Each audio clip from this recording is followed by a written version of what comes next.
major turning point in my life was when I stopped being afraid of dying. I used to think that I was my body. But if I look deeper, my body's made up of trillions of cells. And if I keep looking deeper, it's made up of trillions of atoms. And what are the atoms made up of? Nothing. They're just whirlpools in a sea of energy. And those aren't things at all. Science tells me virtually every cell in my body has been replaced, but Foster's been here all along. So my essential nature, by definition, by logic, must be metaphysical. So if I'm metaphysical, who says that I die when my physical body tires out and goes away?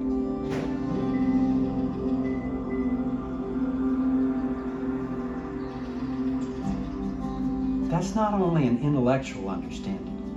For me, it was an experience that I'm actually an antenna in a field of energy, tapping guidance from it, and then bringing that into this body and into this physical world to fulfill my purpose.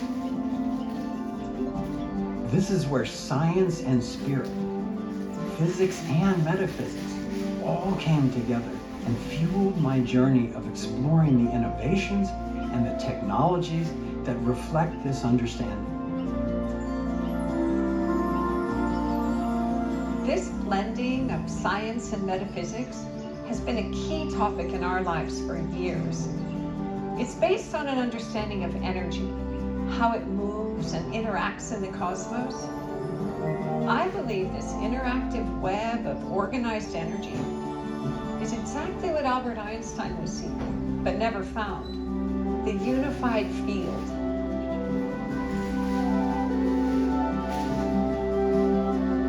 A universal fabric of energy that connects all life.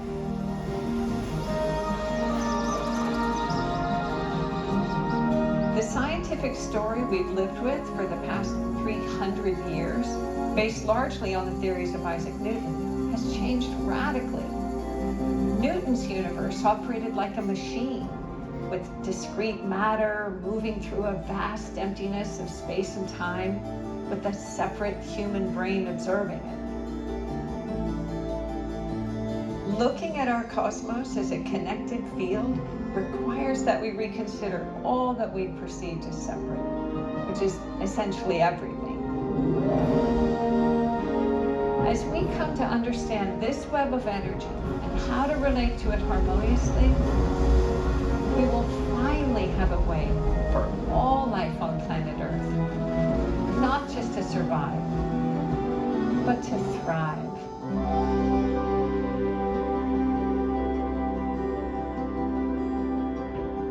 I'm Kimberly Carter Gamble.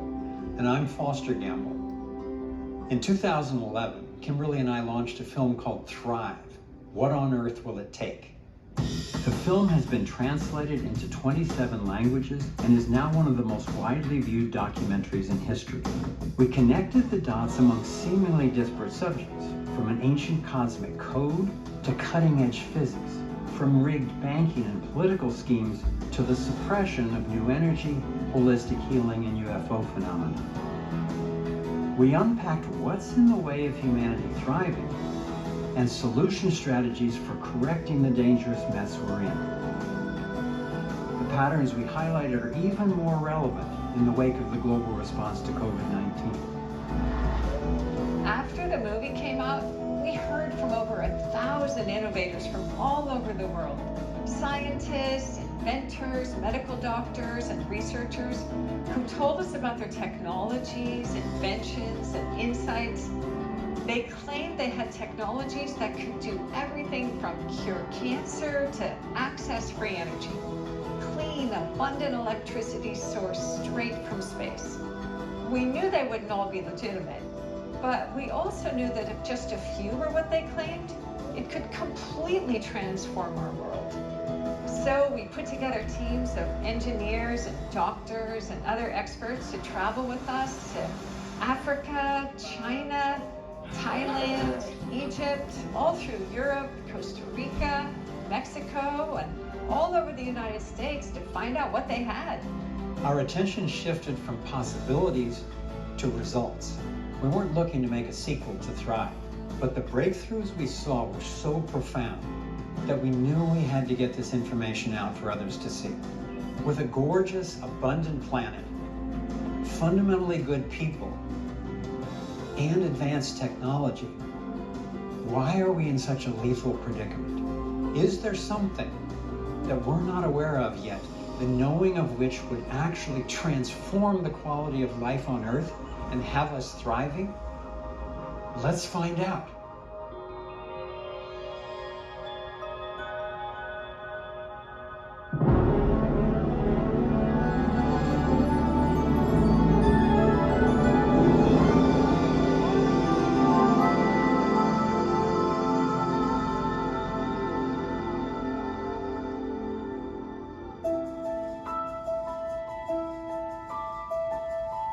There's a huge change that happens in civilization when they finally understand that there's a fundamental field that they're bathing in and that they can access it. This unified field can begin to explain, where does the energy of a magnet come from? Where does the energy of a nuclei of an atom that's spinning at near the speed of light in perpetuity, where does that energy come from? I believe that we're very, very close to a true unified theory that is backed by consistent, relatable mathematics. And we've been trying very hard for a long time to define matter by studying matter. The characteristics of matter, the electron count, the proton count, the neutron count, all those things kind of come together. But what if the answer, the simple answer, is by understanding fully the vacuum?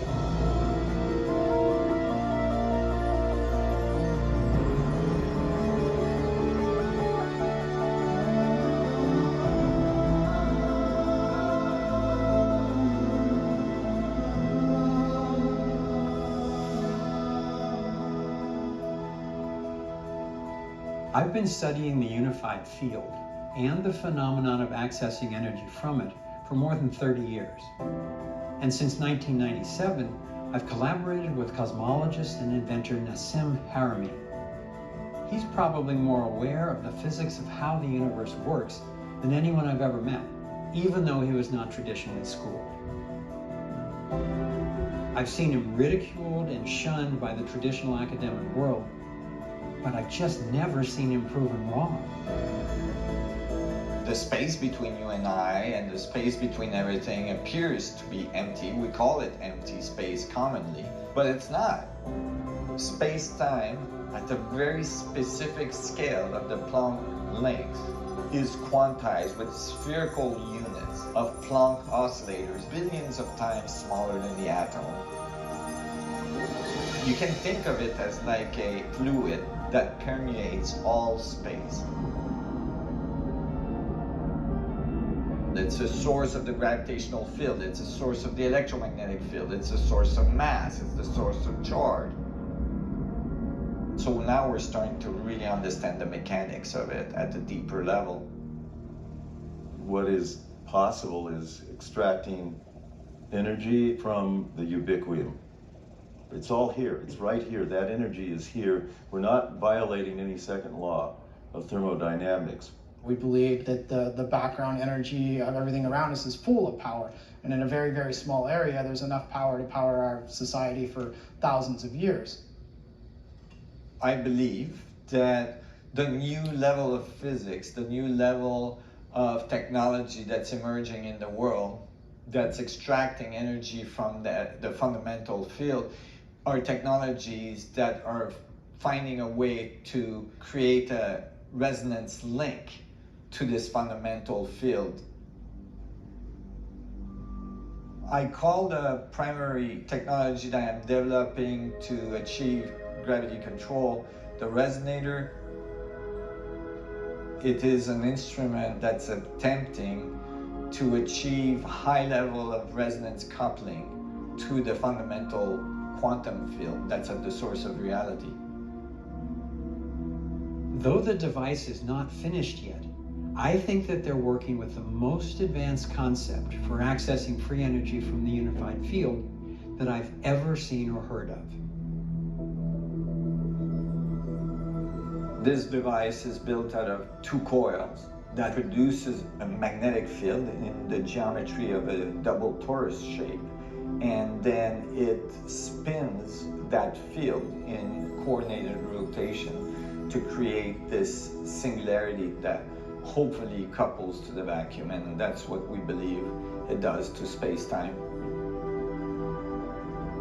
Inside the coil is a crystal container, which is spherical, that has plasma in it. And the plasma is forced to rotate with the electromagnetic field structure as we power up the coil. So we're basically making a little star inside a crystal ball. The idea is that eventually we can start the field geometry in the plasma inside the crystal ball and get it rotating, and when it's self-sustaining, open the coil, remove that becomes a self-sustaining device that can be running a spaceship or your car or your house while making you healthy. Basically mimic what the universe does when it builds a star or when it builds a galaxy.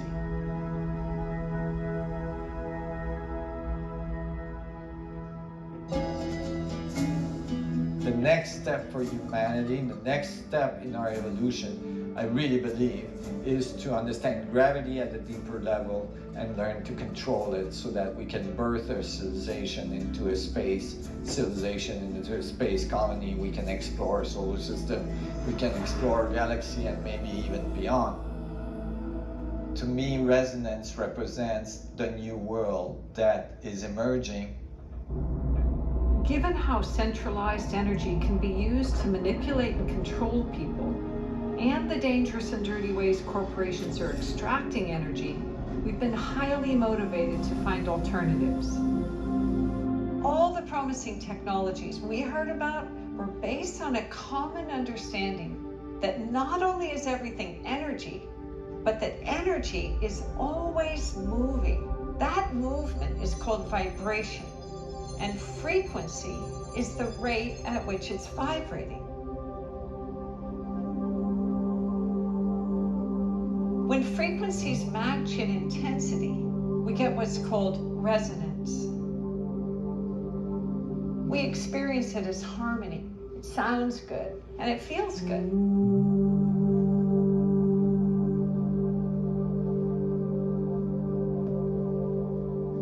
According to quantum physics, the field is geometric in design and woven into predictable patterns. It unifies what are traditionally considered separate forces, and the organizing principles apply at every scale. The inventors we met were all operating on the understanding that the vacuum is not empty, and that stillness is not still.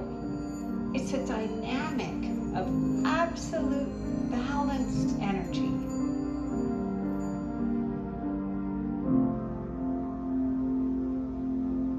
When we bring together all the new discoveries and we take into consideration what they're telling us, it strongly suggests the existence of a geometric pattern. So when we see energy moving through this field, the energy is not moving haphazardly.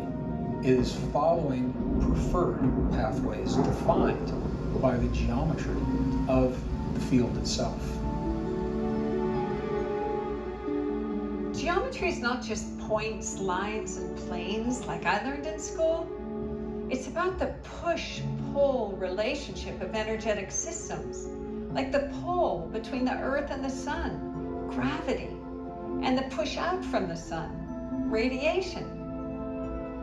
Pushing and pulling are essentially geometric phenomena, and lines and planes are just our conceptual representations of those dynamics. It's the predictability of this push and pull dynamic that allows the inventors to create replicable technologies. The geometry is all based on energy moving And the shape of that movement is the torus. All of the projects reporting the best results were toroidal in design. This is because the torus is the basic pattern that energy takes throughout the entire cosmos. The torus looks like a donut. The energy flows in through one end, circulates around the center, and exits out the other end. Like a whirlpool in a stream. It's made from the medium in which it exists and is at the same time discrete within it. It's both distinct and unified, and demonstrates why something could appear separate from something else and from the field while still being connected to it. It's self-sustaining at every scale. Picture the eye of a hurricane. At the center of every torus is a point of stillness. The field is basically a sea of toruses, each one touching its 12 identical neighbors, like a stack of oranges. Connecting the center, or still point, of each torus with its nearest neighbors reveals equal non-physical lines of force, or vectors. It's what visionary inventor and futurist Buckminster Fuller called the vector equilibrium.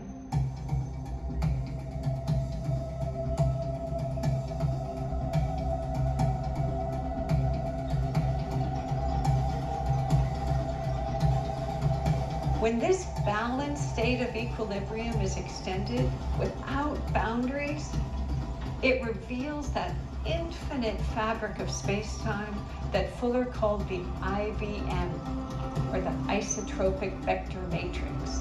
It just means the same in all directions. This is the web of life force that the inventors say is the source of the energy that they're tapping. Life as we know it rises through contraction and expansion, pulling and pushing. It finds stability in symmetries, sixfold, fivefold, fourfold, threefold. This pulsation of energy is what Bucky Fuller called the jitterbug, the dance of the cosmos. Fuller humbly noted on his poster that this dynamic may come to be identified as the unified field. So what is the unified field unifying? This is what Einstein was seeking until the day he died. He was looking for the unifying insight that reconciles the four supposedly separate forces in the universe: electromagnetism, the strong and weak nuclear forces, and gravity. According to emerging unified field theory, the dynamic of the torus provides this reconciliation. Electricity and magnetism used to be seen as separate forces, and we now know they're part of one dynamic called electromagnetism. Understanding this unification was what enabled Michael Faraday to invent the electric motor. What if gravity and the strong and weak forces are not separate, but are also part of the toroidal dynamic? What new technologies can emerge from that understanding? Nassim Haramein has postulated that gravity and the strong and weak nuclear forces are dynamics of how energy moves in the toroidal flow.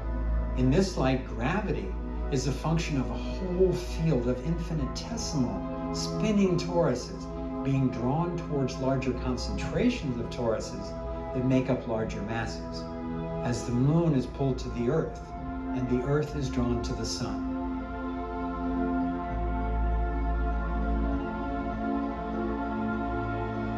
Haramein suggests protons are really mini black holes whose spin creates attraction between them, despite the repulsion we would expect from their positive charge. This attraction is what is referred to as the strong force. From this perspective, what's referred to as the weak force is the result of the natural fluctuations of the nucleus, emanating waves into the field.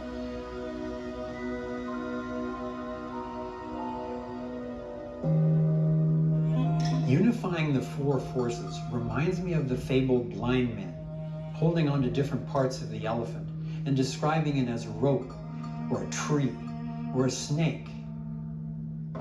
The elephant in this case is the toroidal energy dynamic of the unified field. Using the smallest measure, a single wave of light he calls the Planck spherical unit, and postulating that its form is toroidal, Paramein predicted that this dynamic is operating at every scale. By applying this hypothesis, he was able to determine the mass of all the elements and predicted the radius of protons and electrons, while also showing this understanding of the spin of the unified field as the source of mass, gravity, charge, and many physical constants. All of this with unprecedented accuracy. Why does the proton matter? The proton is matter. Everything we see in our reality is what we call matter.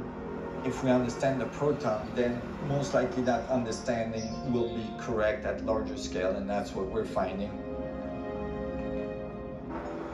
So it really tells us about our reality and how it got here and how it works. Paramein developed a new scaling law showing the toroidal shape of systems throughout the universe. His work correlates with the notion of a grand nested hierarchy. There is one pattern at all scales, from Planck spherical units, within protons, within atoms, to molecules, within cells,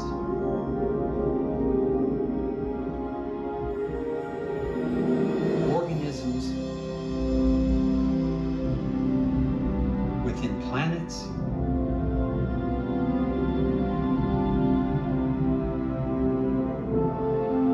solar systems, within galaxies,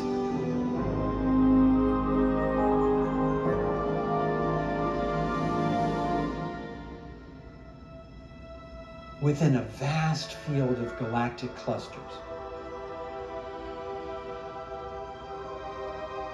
When Italian astronomers were searching to see if there was a predictable pattern to how galaxies cluster, they found what they call the egg carton universe.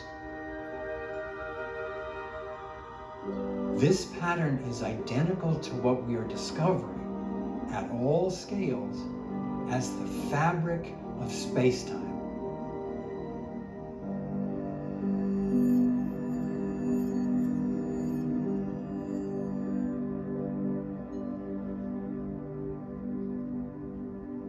The way to access this source field of energy appears to be through stillness, sometimes called the 0 point.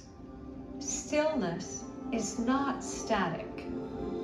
It's a state of harmonic resonance, a rhythmic, balanced interchange of energy.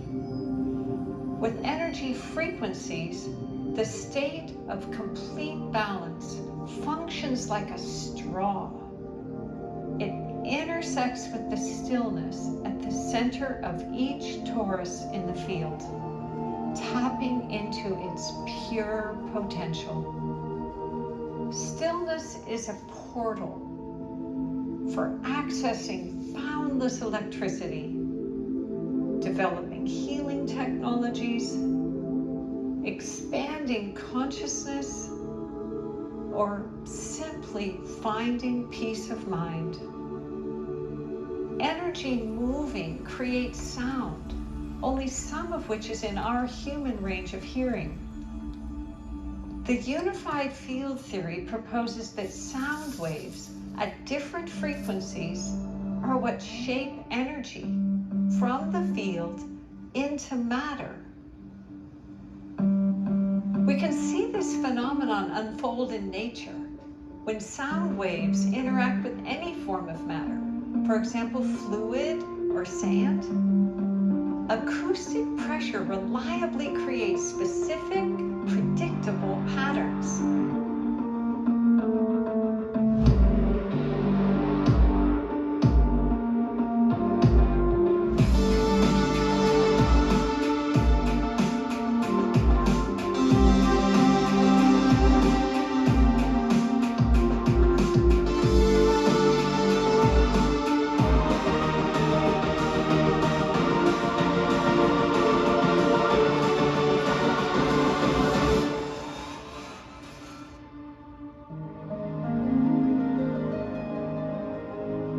In fact, music seems to be the master key to understanding the unified field.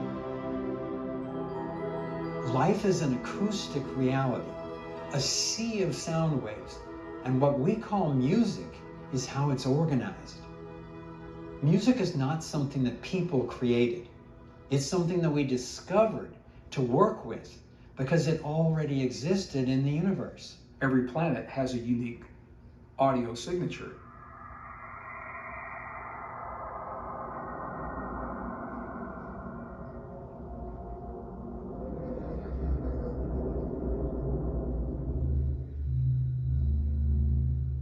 There's a beautiful recording of the sound of the magnetic field of our Earth being strummed like the strings of a guitar by the solar wind that is coming from our sun.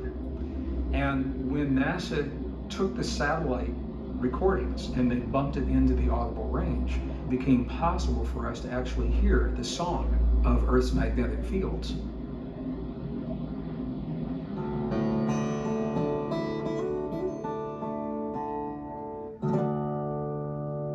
Energy waves at all scales follow the same harmonic principles as music: octaves, intervals, and tuning. Tuning is when two or more frequencies come into harmonic resonance. Tuning a guitar uses the same principles as the inventors are using to create health and energy technologies. They all spoke of tuning their devices to achieve a state of perfect balance. Tuning ourselves to resonate with how the universe works gives us a way to come into harmony with one another and with our planetary home.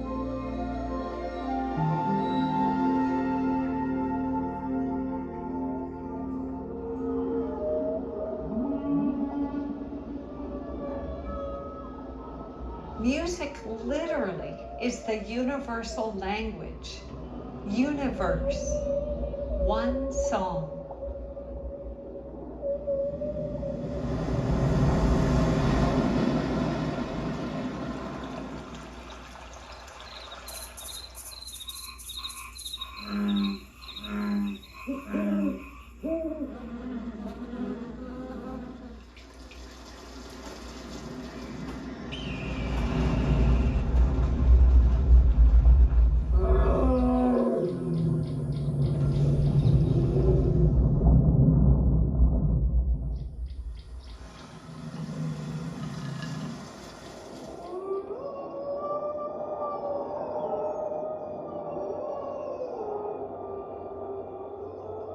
The insight that the cosmos unfolds with predictable order provides a revolutionary context for reality itself. Elegant, mathematical, harmonious, like a symphony.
There's a saying that someone with good health wants many things, and someone who's sick wants just one. Being healthy is not just a personal prerequisite, as became painfully clear with the pandemic-induced collapse of 2020. It's the fulcrum for the economy of communities, countries, the whole world. Along with energy inventors, we were contacted by doctors and healers who reported phenomenal results using energy in the form of sound and light waves to promote healing. According to quantum physics, sound waves are what shape matter. Our bodies are matter, so it makes sense that sound frequencies could also impact us. I traveled the world investigating how these new insights into vibration, frequency, and resonance are transforming our understanding of biology and health.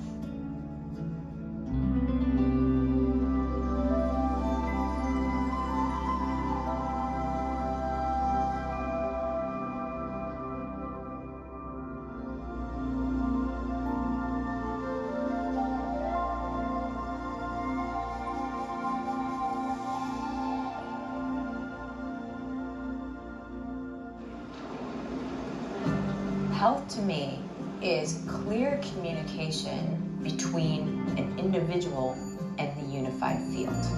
We have billions of chemical reactions happening in each of our trillions of cells every second. And they're happening in a coordinated manner, sometimes faster than the speed of light.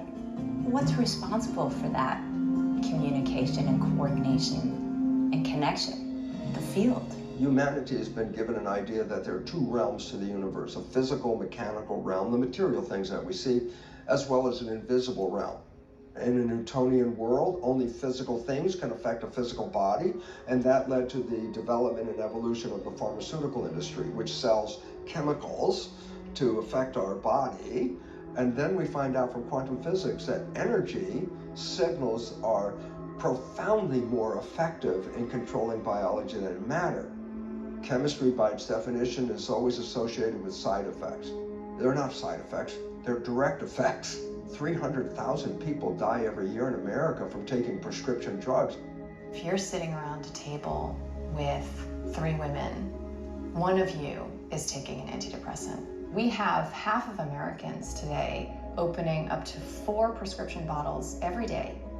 But when you learn more about what the evidence actually suggests around how well these medications really work and how potentially harmful they can be, you might begin to think, there could be a better way.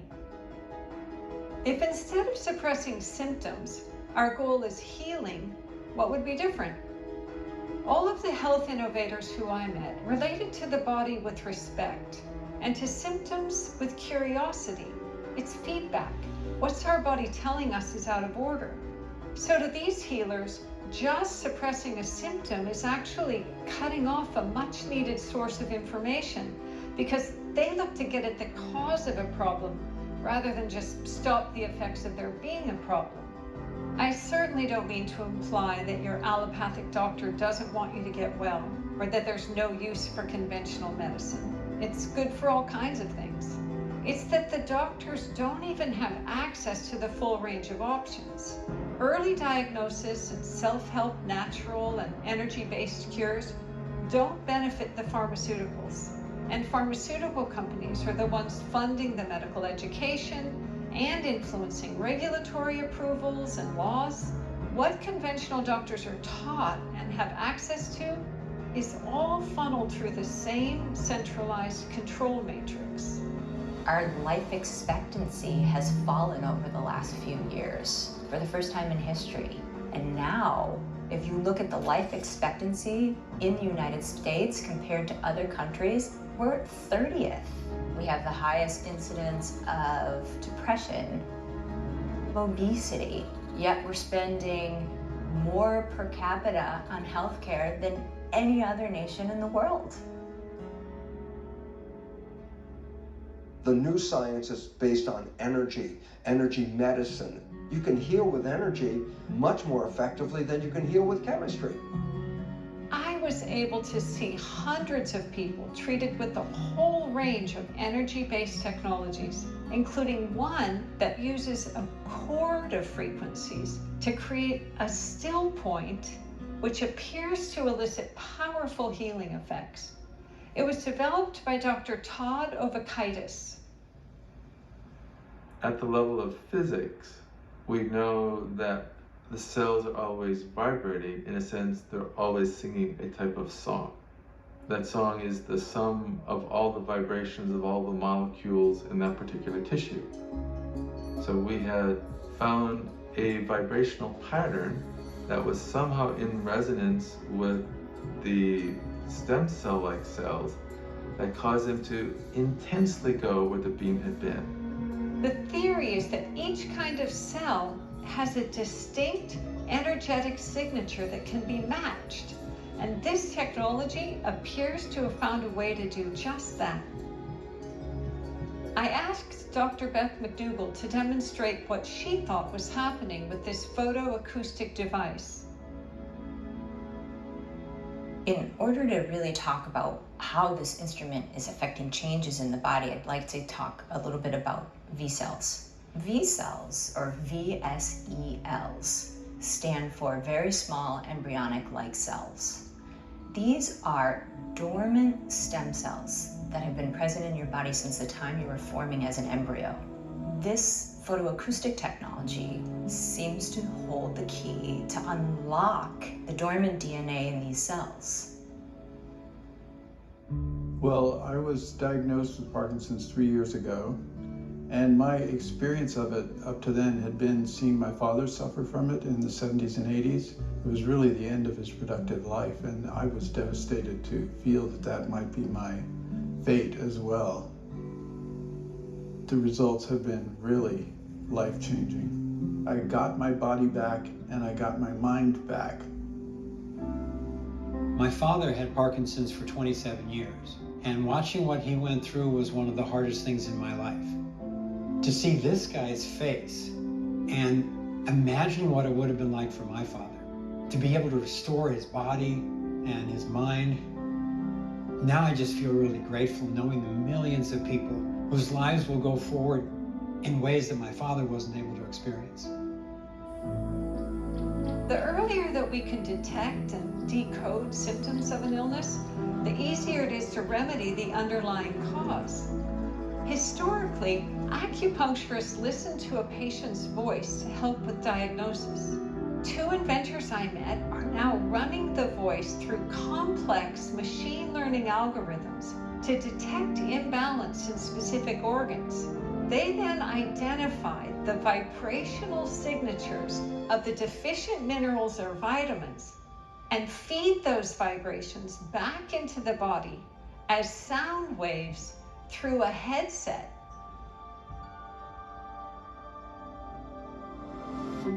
All of the nervous impulses in the body are coming together through the vagus nerve and are being emitted by the voice, which is like the speaker, where the nerves are like the speaker wire. All of that information creates vibrational imprints within the vocal cords when you're speaking. Because we are able to detect conditions of disharmony prior to a physical condition manifesting in the body, we can empower people to start taking care of themselves while they're still healthy so that they never have to get sick. When you go to your doctor, there's not often that they ask you if you're in tune. They listen to you with a stethoscope, make sure your heart's beating. They listen for your lungs, but they're not seeing if your heart and your lungs are all running in the same resonance. Our technology is really there to provide a way to do that, to look at the body in this holistic way and see where you're out of harmony and where you're out of tune, and provide a way to actually bring the body back into resonant harmony.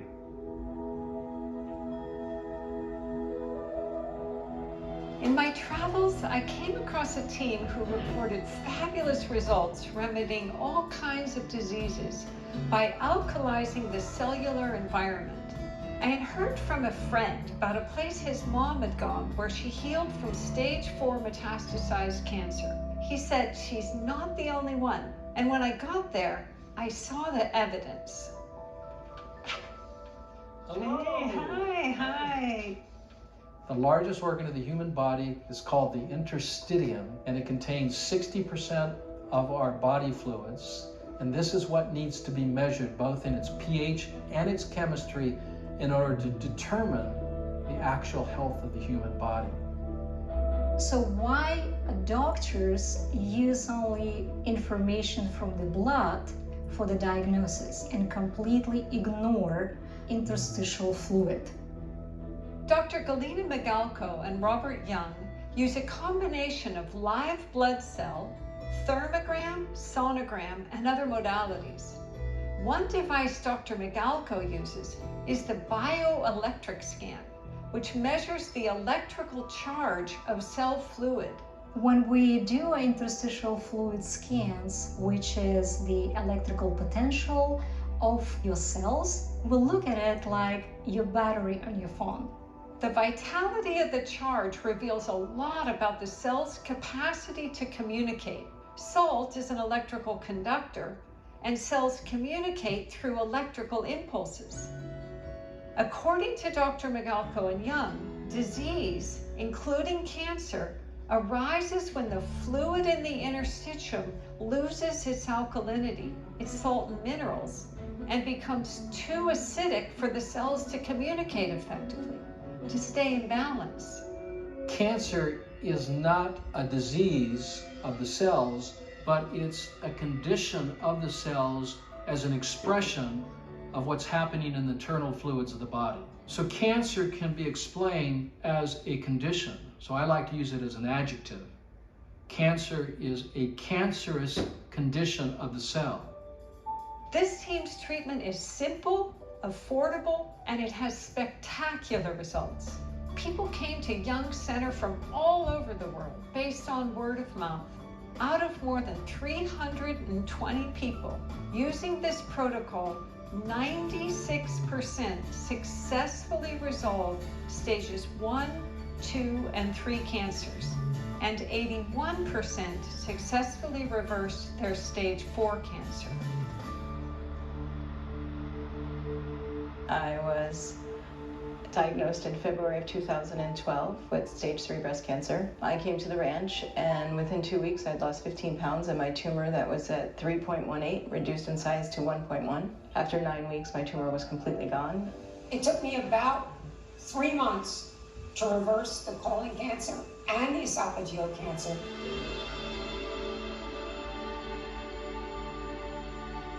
Seeing these amazing results, I wondered what Dr. Young would see with my blood. I ate well and exercised for most of my life, but I'd been feeling really tired for a few weeks, and I was noticing I often felt dizzy when I stood up. So always just a simple little, that's it. There it is. You're showing irregular patterns in this part of the body. They're irregularly shaped like this, which is a cancer profile. Okay? That doesn't mean you have cancer, but we see it years in advance. Okay? So that's what makes this test so powerful, because we see something that's happening prior to the actual, realization. Like say it shows up on an MRI or a CAT scan. I was shocked to see how unhealthy my blood looked. I realized I had never even considered the salt mineral balance in my body. I started taking the salt, and within a few months, my blood was significantly improved. I'm happy to say my little red blood cells are no longer deformed or clumped. My energy's back, and I still do a very strict alkaline diet and drink the salt and minerals every day. So there's a real challenge here. The notion of somebody else prescribing a magic pill so that I can just keep barreling ahead can be tempting. But there are no magic pills. I can still be super healthy and feel great. I just need to watch what I eat, I have to exercise, I need to pay attention to what I'm thinking and catch any imbalance early and deal with it. It's like, whoa, this great, healthy, vital life actually requires something of me. It's the same with peace of mind. We actually have to do something to find clarity and maintain inner balance. So how do the dynamics of the unified field help us with that?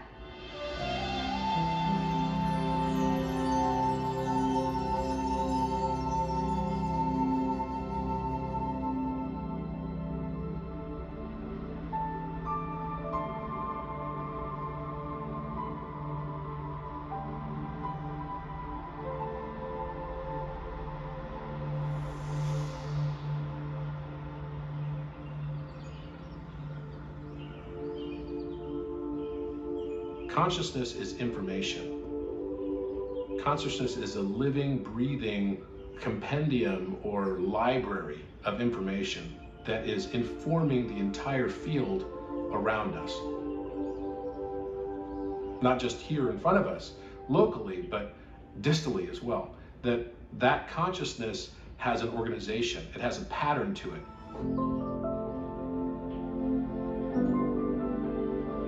So throughout history, the field has been called many names, such as the web, spirit. It's been called the source, the one, the divine matrix. It's been called consciousness, God. These are shared in poetic terms thousands of years ago, but they're actually very accurately describing what the best science of the modern world is now discovering. We are in constant communication with this field. There's a dialogue that we may or may not recognize. We are speaking to the field, and the field is responding to us every moment of every day of our lives. On my trips through Central America, I encountered scientists, healers, and shamans who described interacting with the unified field to heal the mind and transform consciousness.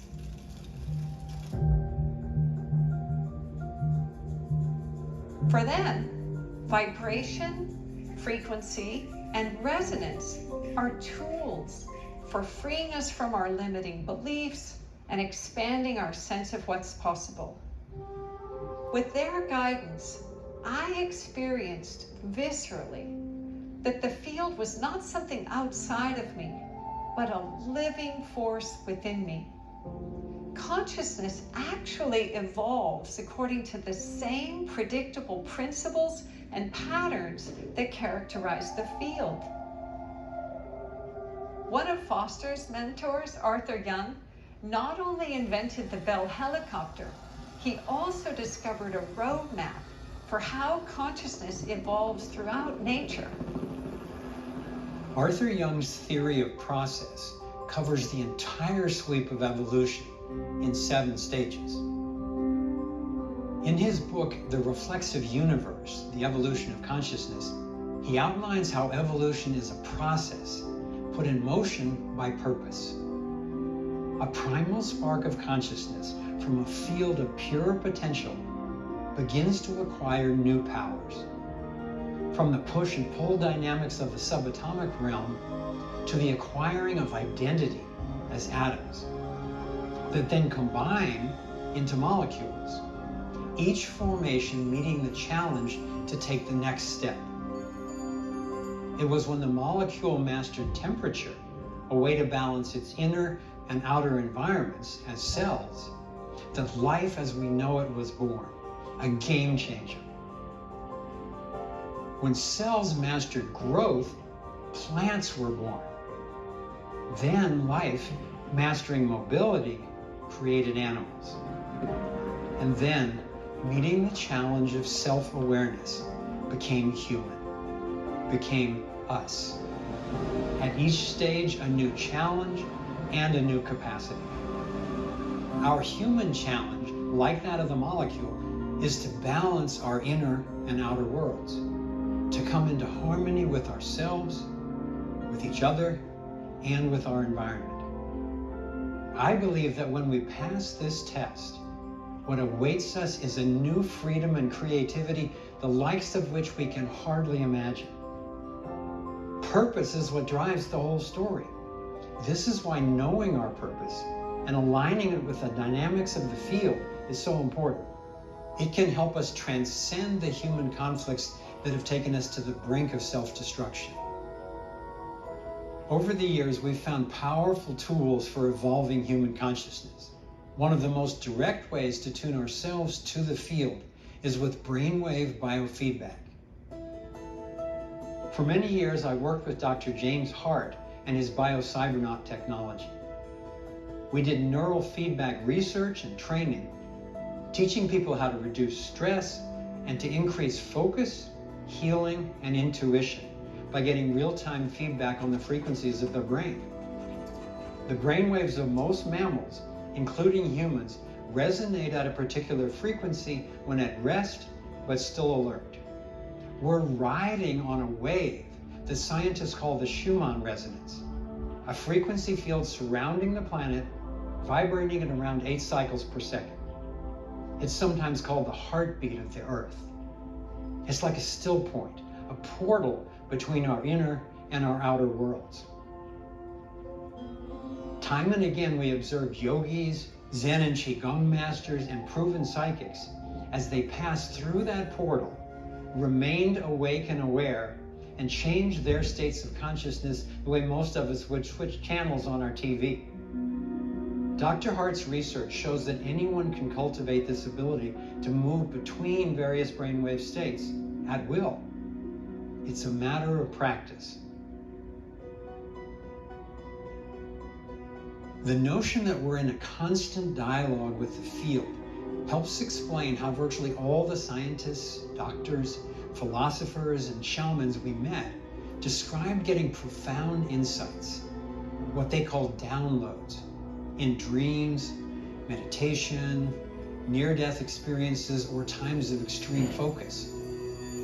Others throughout history attribute information coming through in this way for such far-reaching inspirations as Elias Howe's invention of the sewing machine, German chemist Friedrich Kekulé's discovery of the structure of the benzene molecule, Walter Russell's prediction of previously unknown atomic elements, and Paul McCartney's song Yesterday.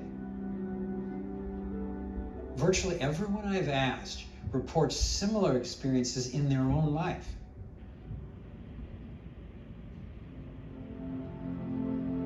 For centuries, people have used meditation and prayer to access deeper awareness and connection to the divine.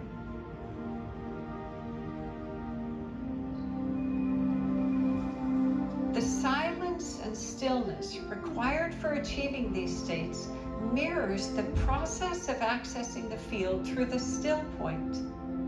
Just as with energy and health technologies, personal stillness works like a straw to draw the unified field and bring its infinite possibilities into our lives. Someone who's profoundly helped me to become more adept at finding my own stillness is my dear friend and teacher, Mitra Politi. Meditation and prayer. In the essence of it, they are leading to the same place. It's a connection with Source. Then there is equilibrium. There is a meeting point between the divinity of the field to the divinity of oneself. Within meditation, for me, there is few major benefits. One is to reflect where I'm at with my actions and with my thoughts and with my feelings. Second, to bring a more soft dialogue between me and myself. And eventually to connect back to the Creator, to connect back to all that there is. Through that process, there is a thin zero point. It's the sound of silence that puts everything back into the place. That is a great practice to bring to anything. That is a great practice to have as an ally. It's a great practice to keep us evolving in the right direction. There's a lot of evidence that the field is responsive to the power of attention as well as to the power of intention. Two guys I met along my travels were Regan Hillier and Juan Pablo Barahona, who take a whole systems approach to helping people manifest what they want in their lives. in the activation work that we do, it all starts from within.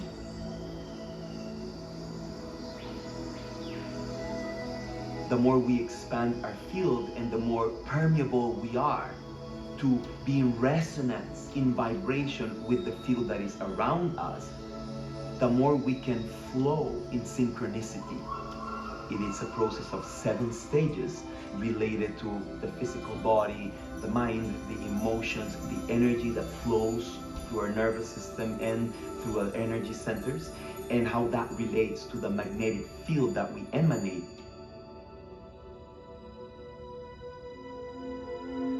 We don't always get in life what we dream about, but we do get what we tolerate. You see, if everyone got what they dream about, then everyone's dreams would instantly be here right now. But we do receive our minimum standard. That's a guarantee. So when I'm working with people, I'm always asking them, what's your dream? What's your vision? And we're connecting with that. But then we're looking at, what is your current reality? Because your current reality is a direct reflection of everything that you're tolerating right now. When we look around the world at our current reality, what are we tolerating? Why?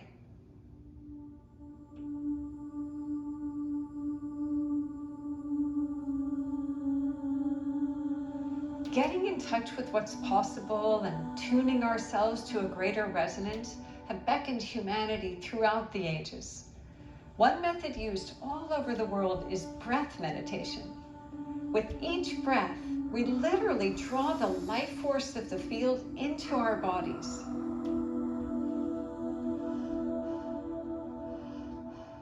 So many of us have no idea how we're breathing out. And the number one way that we can control our experience is to pay attention to our breath. Fear, sadness, stress, all of these things that cause illness or even just like physical pain, all of that, those are like low frequency energies that we carry in our field. So just by using your breath, by bringing in more oxygen, you kind of create this high frequency circuit that literally can change your electromagnetic field. When I was in Central America checking out health technologies, I visited an extraordinary healing center called Rhythmia, where I was introduced to plant medicine. For thousands of years, indigenous people have used various plant medicines, including ayahuasca.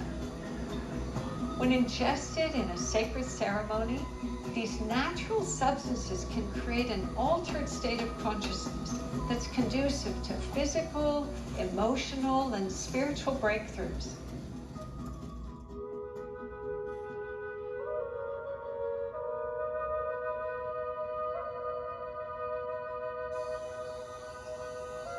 One thing that separates us from lots of other retreat centers and plant medicine facilities and resorts is that we have a medical license. The benefit is that it puts people at great ease. And the whole goal of plant medicine is to let people relax enough to hear their soul. When I listened to the shamans at Rhythmia describe what they were doing, I remember later telling Foster, it was like I was listening to the energy inventors. They were using exactly the same terms: vibration, frequency, and resonance. It was wild. En las curaciones, digamos, cuando nosotros estamos en una conexión con los espíritus y la naturaleza, es una frecuencia muy alta. Entonces, cuando nosotros hacemos las curaciones, nos centramos, digamos, en esa frecuencia, como toda esa energía. Entonces nosotros llegamos a ese principio de origen, donde desde ahí nosotros miramos muchos patrones. Así mismo nosotros hacemos los cantos, las curaciones para limpiar todo, digamos, todo el campo energético para que todo de ahí para adelante sea hermoso, algo dulce, digamos, para la vida. As my teacher explains, we humans, we're based on sound, we're energy. So when we do healing, there's a block in the frequency, something's not matching up. And when we apply the song or the prayer, there's the counter frequency there to bring balance or resonance within that person's energetic field.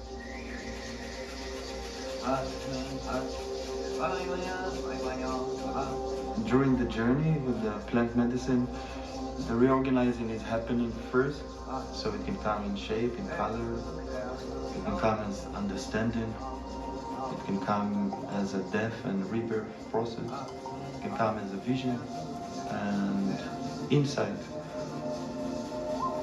And there is always a subtle dialogue between challenge and awakening.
With ayahuasca transformed my relationship with my mother, with my children, and most of all, the medicine showed me that none of us is ever alone, that expanded consciousness is always available, waiting to be our most exquisite, loving dance partner.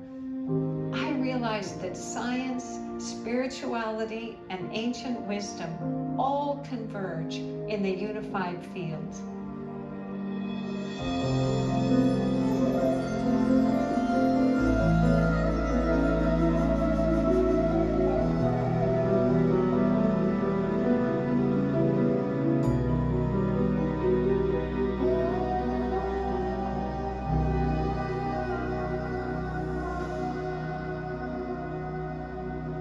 The same ingenuity and radical thinking that we experienced in the realms of health and consciousness, we also encountered in the world of energy.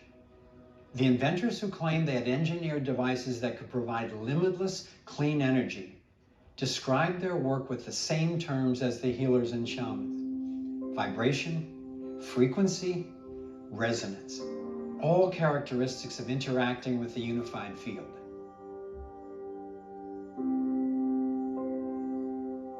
By looking at mathematics and music and art and science, physics, as all part of one continuum of awareness and understanding, we can tackle the big problems.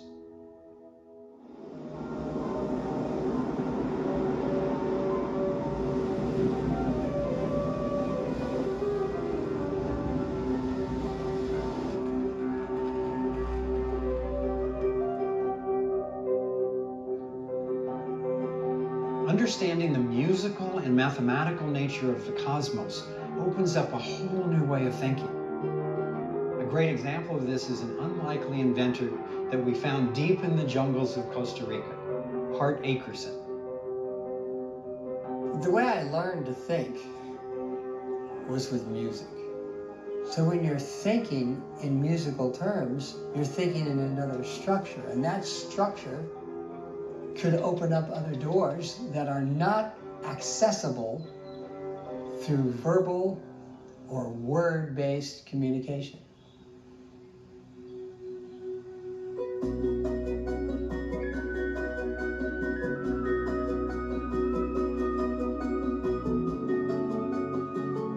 The core issue of our whole civilization, the core reason for non-sustainability comes from centralization.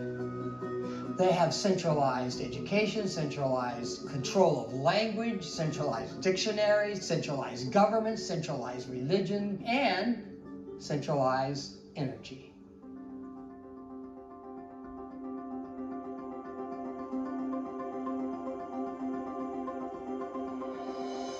Turn on a light switch in your house, you click the switch, the light comes on. What really happened?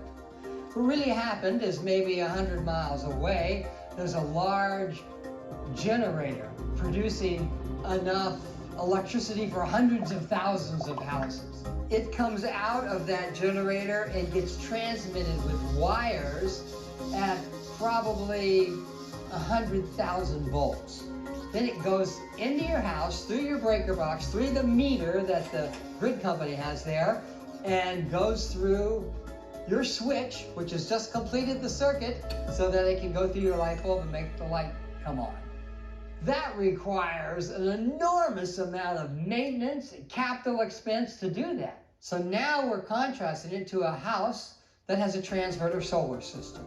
That means in the utility room, there's some electronic boxes with transverter stuff in them, and there's some batteries, and the roof, there's some solar panels, and you also have a connection to the grid. So when you throw that switch, it completes the circuit, but it comes right from the transverter. And it immediately has access to the energy from its batteries, the solar panels, the grid, and maybe your next door neighbor. The grid's importance all of a sudden has been demoted. It's just one of many possible sources.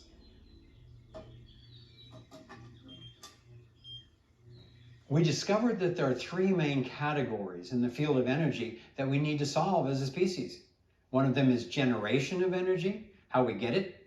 Another is transmission of energy, how to get it from one place to another. And the third one is integration of energy, how to get it into the existing grid. Hart's work is the best example we've found in the area of integration.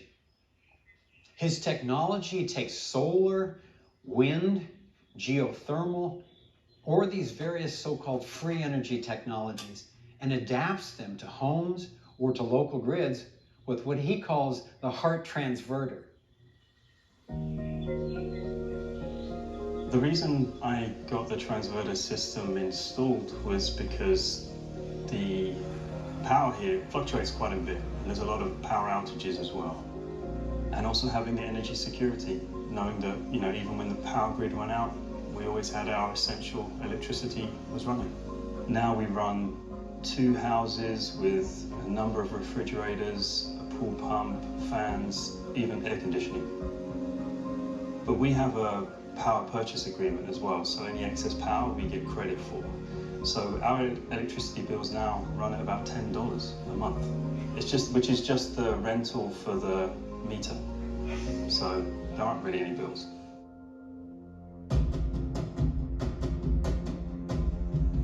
It's a microgrid node, so it's capable of sharing with its neighbors, and its neighbors can cluster together in larger microgrids and share with other clusters. So you're doing it from the bottom up. The core thing is the individual home, and it can work up to where you support an entire civilization.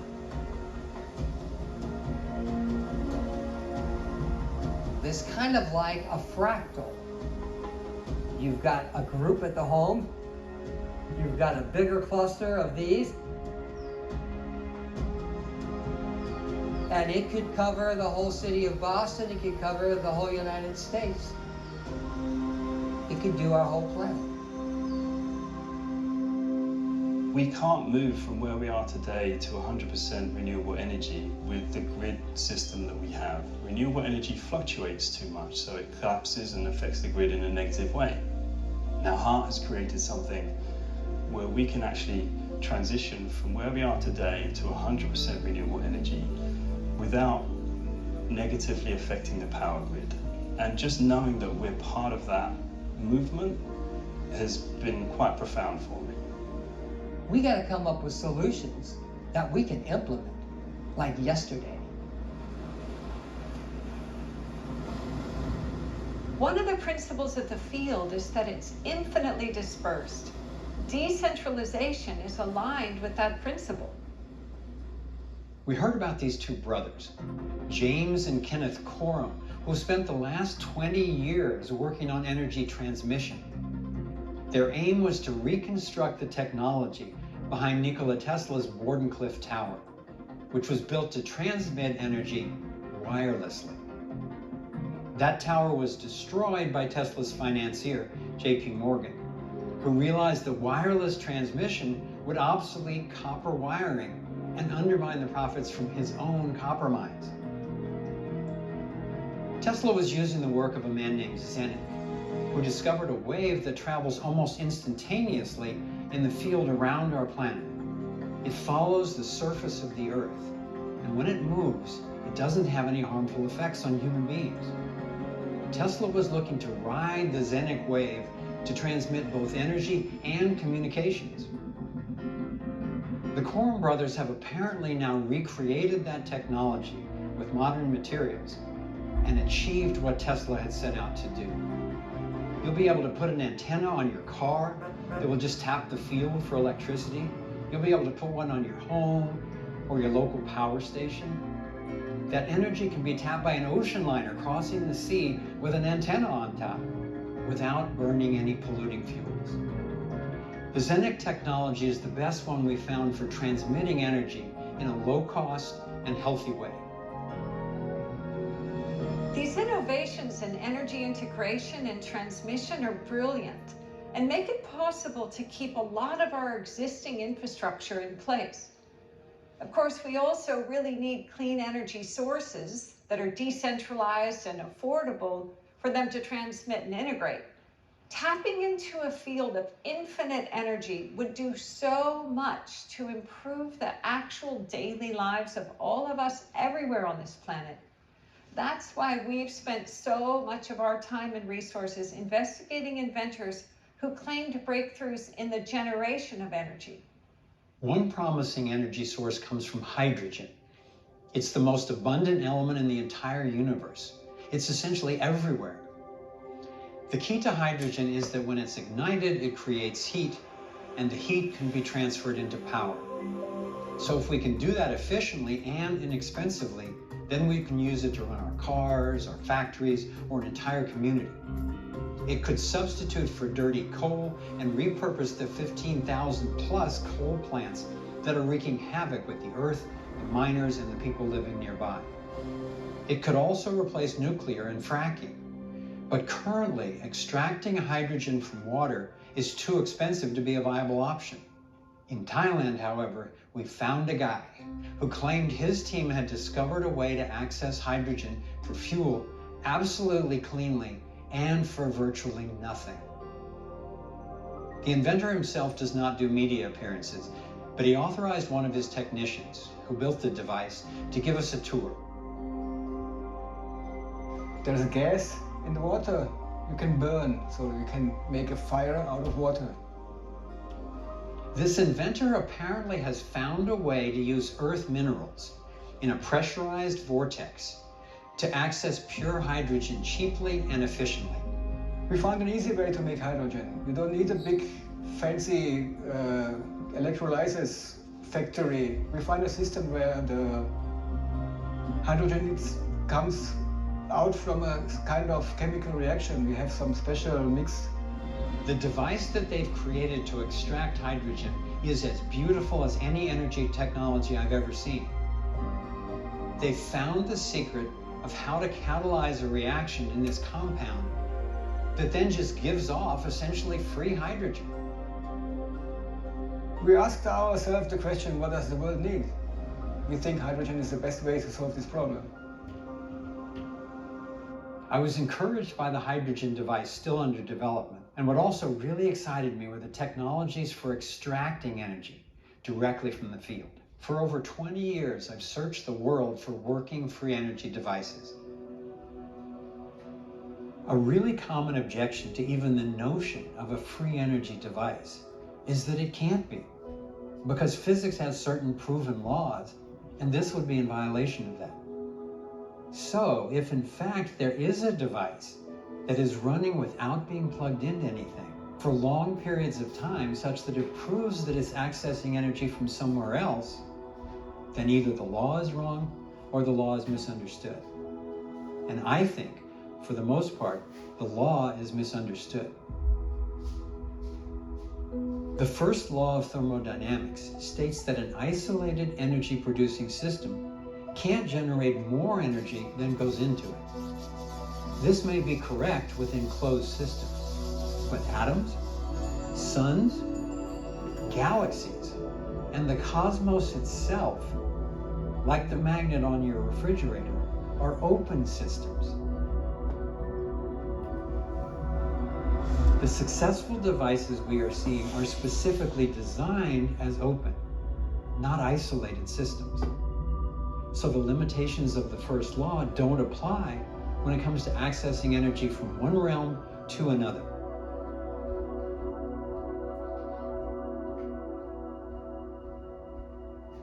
I learned about a young man in Africa who claimed to have built a car, a generator, and even a helicopter that ran on radio frequencies, a true free energy device that keeps batteries consistently charged. It took me several months to find him, but when I did, it blew my mind. I knew it would be complicated because these things always are. Going to Zimbabwe, the Ethiopian airline that we had tickets with had just had a major crash, and a cyclone had just ravaged the area, leaving hundreds dead. Well, we're sitting in a hotel in Harare, Zimbabwe this morning. We're here today to start the vetting process and find out, okay, what's real? Over 95% of the time, these things aren't what they claim to be. This time we took engineer Nils Rognerud to assist with the vetting. When Nils and I arrived and met Maxwell, I was very impressed with just what a gentle, true-seeming soul he was. And then the next morning, we went to see the device, and he gave us a full tour. I was practically ecstatic. It was such a beautiful, elegant device. What we're looking at is called the green power off-grid machine. It is 0.5 megawatts, and we are relying with the radio frequency. We harness the radio frequency converted into pure energy that is useful. It is called a microsonic energy device. A microsonic energy device, it is the generator in this machine. For people who are not familiar with this, 0.5 megawatt, how much will that power in terms of a house or a community or what? We're talking of about 300 standard house homes, yeah, okay, that you can power with one machine. So there's no oil burning, there's no fires going on or anything, so where's the energy coming from? We're harnessing it straight away from the natural energy that God has just put in the earth, on our earth. Yeah, the radio frequency. So nothing unusual, but the main point is that a meter away there's no frequencies being transmitted from a microwave tower next to the park we're standing in. It's a poignant day for us here, and amidst the excitement of seeing this for the first time, a couple of strangers showed up on the site where we were being shown these devices, and Maxwell, the inventor, took us aside as soon as he could and said, these guys are from the government, and I didn't know they were coming. Unfortunately, we're truly concerned about this gentleman, and we're just going to take every precaution that we can to keep ourselves safe, to keep him safe, and to keep this knowledge safe. The microphone we had on Maxwell picked up the conversation that he had with one of the officials. So we quickly got the tape translated and found out that the government official was promising Maxwell a power purchase agreement where the government would pay him for generating energy for the country. It was good corroboration. that they believed he had what he claimed, although Maxwell didn't trust him because the government had already put him in prison in an effort to steal his technology. In fact, when Maxwell was put in prison, he was put in a cell with one of the richest guys in Zimbabwe, a man named Genius, that's his real name, whom the government had jailed to extort more money from. Maxwell was in great despair and praying for like 5 or 6 hours at a time. It was driving Genius crazy. And he was saying, "Why are you praying so much? Shut up." Finally, they ended up talking, and Genius was impressed and said, "Okay, I'll help you, man." It was the most unlikely, couldn't have scripted it way for Maxwell to be able to have somebody on his team with real business savvy and support, and it was forged right there in prison. I love that. So when you're in prison, Maxwell was praying every, now and then. So I was asking, but why do you pray like that? It's too much. From the time I have known him, I've learned a lot from him. He sees people. I think the way God sees people. I think you saw it when you were driving. People can just block his way. Not to attack him, but everyone likes him. If you just deal with the right people, me and Maxwell will take this to another level. We were feeling very excited about our progress with Maxwell and hoped that we would soon be able to conduct a thorough vetting of the device. However, we started running into issues. Suspicions of our motives and intentions were starting to circulate amongst Maxwell's advisors. So Maxwell sent this note saying, "Hi Foster, we have talked and I'm advised that the further tests you requested won't be possible because of a number of issues such as 1.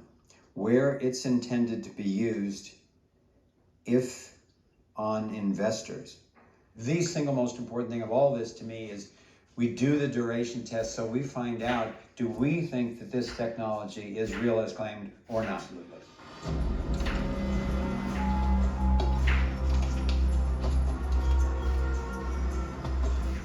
Call declined.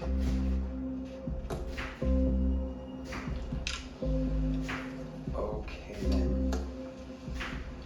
So I'm trying to get in touch with Maxwell because we're down to our last day once again. In the next few hours, we need to make a decision. Are we going to change reservations once again and stay over, which is going to be a real hit on our budget. But this is what it takes.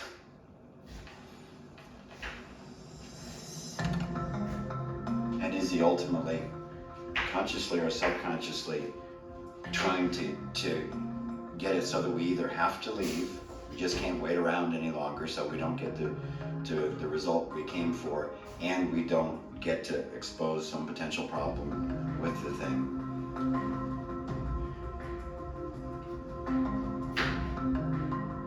I don't know either. For me, the low point of that whole trip to Zimbabwe was when we had been waiting in the hotel room for a number of days, and we were getting these texts with kind of false accusations and suspicions. And then one came in and said, "When's your plane? You should just go." That was like the moment of, okay, he's not just stalling, he's saying, go away. So that's when I really had to search deep inside myself for, can I put up with this? Do I think he has the capability to actually come around? But both of those things get resolved for me, and I don't know if he's going to come around, but I know that I'm true. His suspicions are false, so that if I can just hang in there and actually get into reality again with him, at least we've got a shot. And I pictured being on the plane, going home with a complete failure, and not knowing, and the possibility that this was maybe the best energy device I've ever seen, and we got kicked out based on misunderstandings. That was so much more horrible to me than the obnoxious need to wait and the expenses that were being accrued in the process of it. Just when our hope was beginning to fade, we received a text from Maxwell. He was ready for us to conduct a full vetting of the device. We're not sure what had changed, but we were excited and ready to go.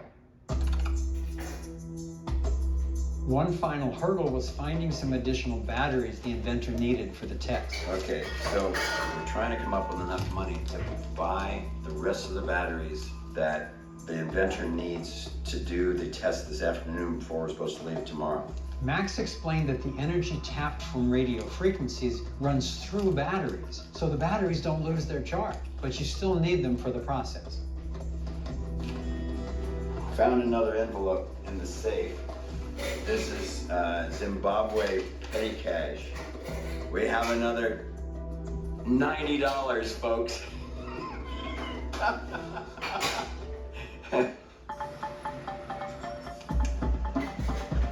Biggest boss. My friend, thank you so much for helping us out today. This is the big day.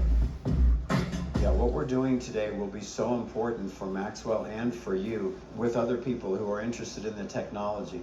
Ultimately, they need to know that it lasts long enough to prove what the device does. And then also, Nils will be measuring the voltage of the batteries during the test, and that will reveal whether it's what he has claimed or not. So I'm sitting here in Mr. Genius's office. We've just taken the next step toward getting this vetting done because they didn't have the right batteries. They didn't have enough batteries in the device to do the duration test that we need. The inventor did not have enough cash to buy all the new batteries, so we needed to get cash, and you cannot get cash out of banks or currency shops or anything in Zimbabwe right now. So fortunately, Mr. Genius said, come to my office and we can swipe a credit card and get you the cash and take you over and get you the batteries. So that transaction has taken place with a little extra drama. We're home free till the next step anyway.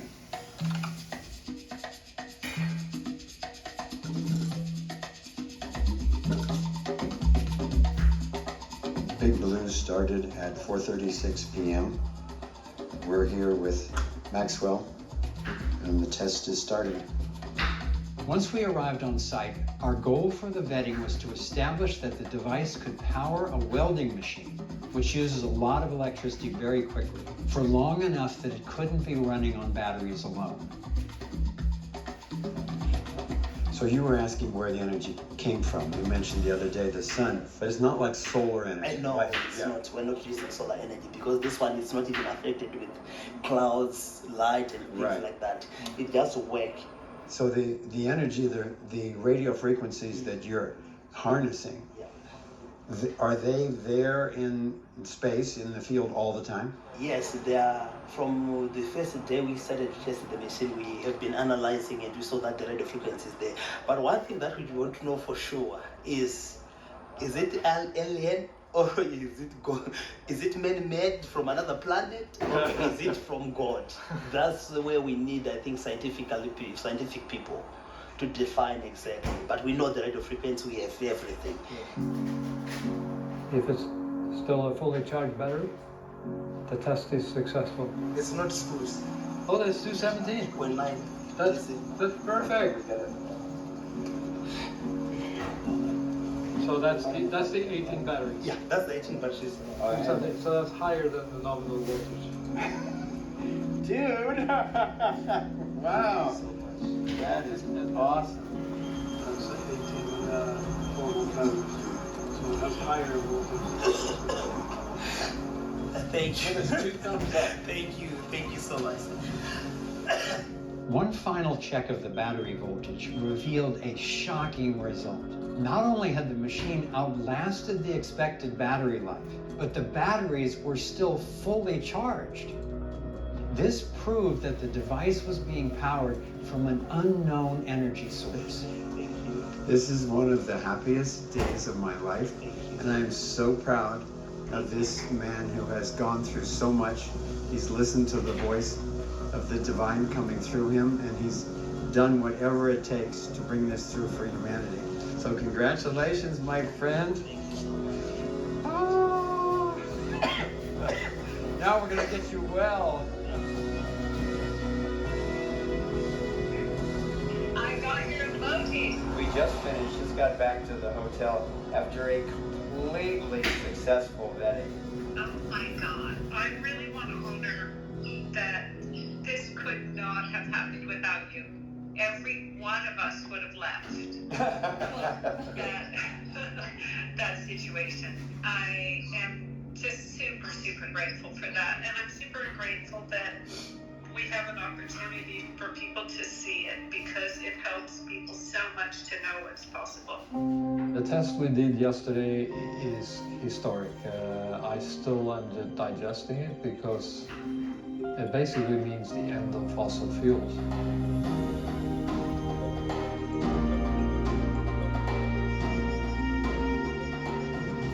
I would say the main thing that I have learned personally from this trip, it's more a reinforcement of something that I know, but, you know, doubt now and then, is that whatever the question, the answer is always more love. Because our relationship with this inventor was on the rocks. You know, it was tempting to just say, hey, I came to help you. If you don't want it, we're out of here. And I know from past experience that, you know, wait through that. That's not a great emotional place to make a decision from.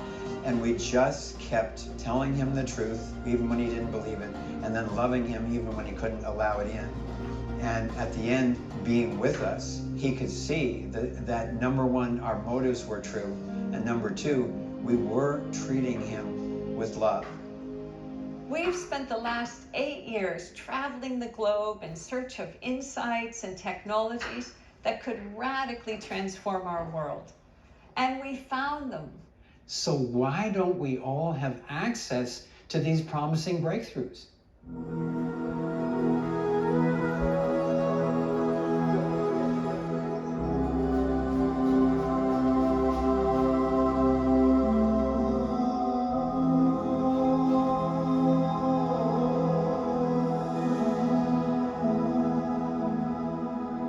We don't have access to these world-changing breakthroughs because we're not allowed to have them. Virtually every solution we found has been made illegal or suppressed, often violently. Maxwell's been imprisoned and tortured to try to get his secrets, and he and his first partner, before Genius, were both poisoned. Maxwell's still recovering from it, and his partner died. One of the painful realities I have seen in energy is this is a very dangerous game altogether. Yeah, especially free energy, because you know, as they said, if they can try to kill it using professional people, and that has happened to me. I went through a lot, poisons, like I'm saying right now, I'm fighting it. They come to you, then they say, no, you mustn't do this. When they see that you're not giving up, then they can just frame you. Then they can say, no, you've done ABC. My prayer is this thing must see the light of the day.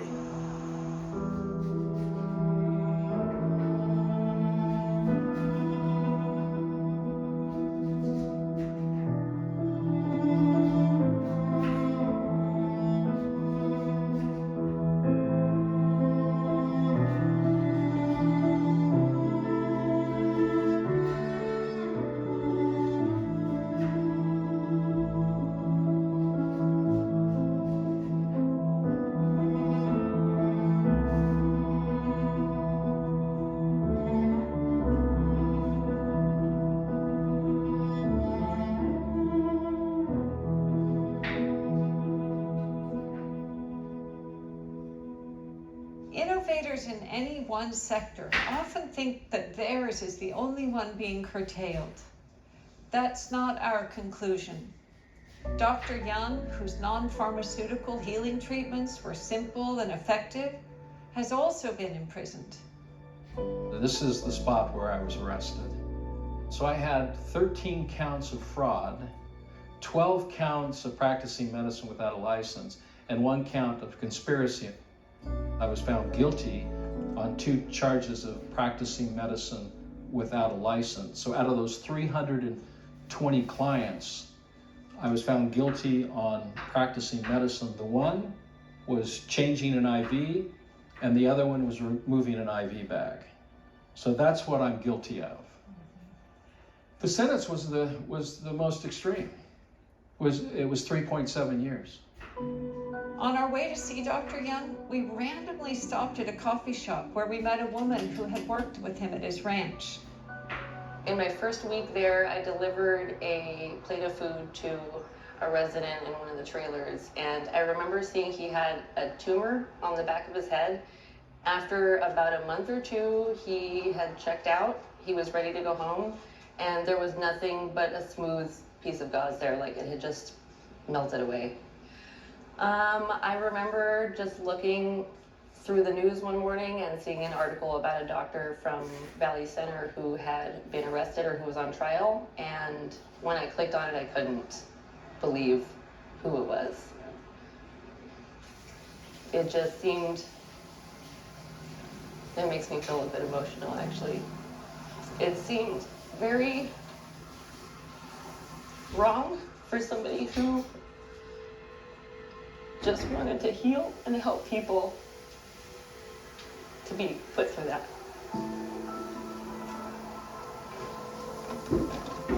My approach is to educate and empower people on how to take care of their bodies.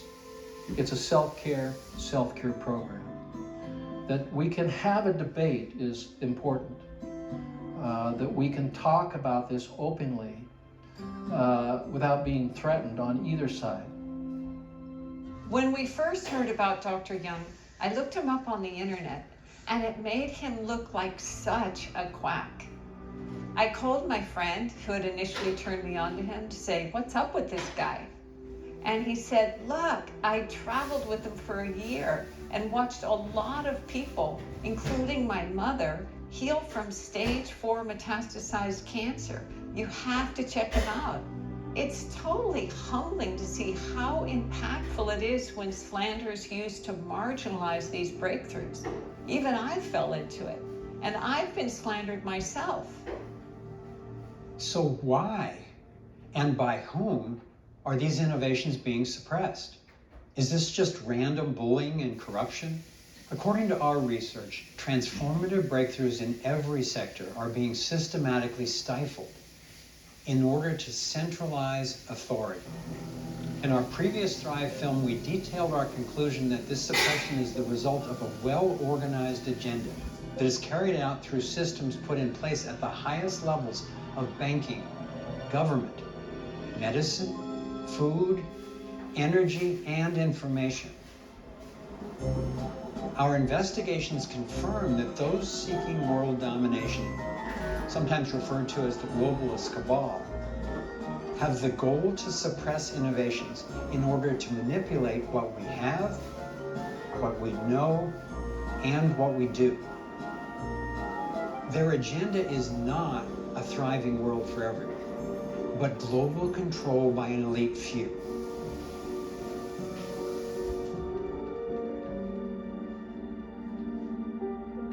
In Thrive 1, we presented over 60 controversial facts detailing the structures and the strategies by which this agenda for control is being implemented. Not one of these facts has been successfully disputed. The globalist intent is to take down America and any other powerful country in order to establish essentially a universal banking corporation to rule the world. The agenda is playing out like clockwork as we navigate the measures put in place as a result of the coronavirus. Abiding by new government mandates makes sense to most people to protect against the spread of what we're told is an extremely contagious disease. But giving up rights has profound consequences under any circumstances. In fact, claiming our rights is at the core of our ability to get breakthrough innovations out, to create vibrant local communities, and even to choose what we do with our own bodies. How does someone get a right? Who gives it? Who takes it away? The question of rights really revolves around the issue of authority. Authority means the right to rule, not just the ability to control somebody, but the right to forcibly dominate other people. So how does somebody get this legal authority, this right?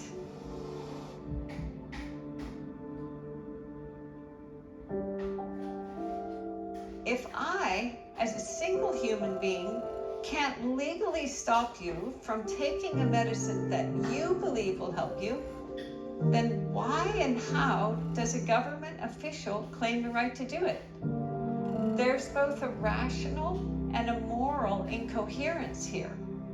If I don't have the moral right to do a certain thing, and my neighbor doesn't have the right to do it either, how could we possibly have given somebody else, government or anybody else, the right to do it? Morality doesn't work that way. If it's wrong for me and him and him and him and him and him, it's wrong for anybody, including government. Even if they have constitutions, even if they have elections, even if they call it legislation, it's still wrong. You can't make something bad into something good by doing a bunch of weird pseudo-religious rituals and calling it law. It's still wrong. The majority of people who enable authoritarian injustice are not trying to be bad, but they've been taught to believe that obedience is a virtue, that paying your taxes is a good thing, that obeying the law is a good thing. And so you get a bunch of well-intentioned, decent people accidentally enabling evil because ruling classes don't pay for themselves. They don't fund themselves. You would never convince people to reach in their pockets and come up with the money to go invade 7 countries in the Middle East. It would never happen without the notion of centralized authority as a state, as an authoritarian government.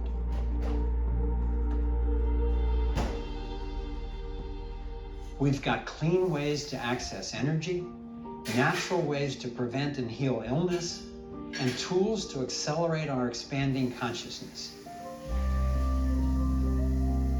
And yet I believe unraveling this belief in authority holds the most important key to our survival. The government and the state is particularly challenging because it takes away the interpersonal nature of violence, which is one of the things that limits violence. So it's the outsourcing of violence which tends to make it escalate. Some people have the idea that if something is legal, it's moral. All of the persecution of the Jews in Nazi Germany were legal, but I think few people would say that it was moral. That's what government does. It tries to make immoral moral by giving it the blessing of legality.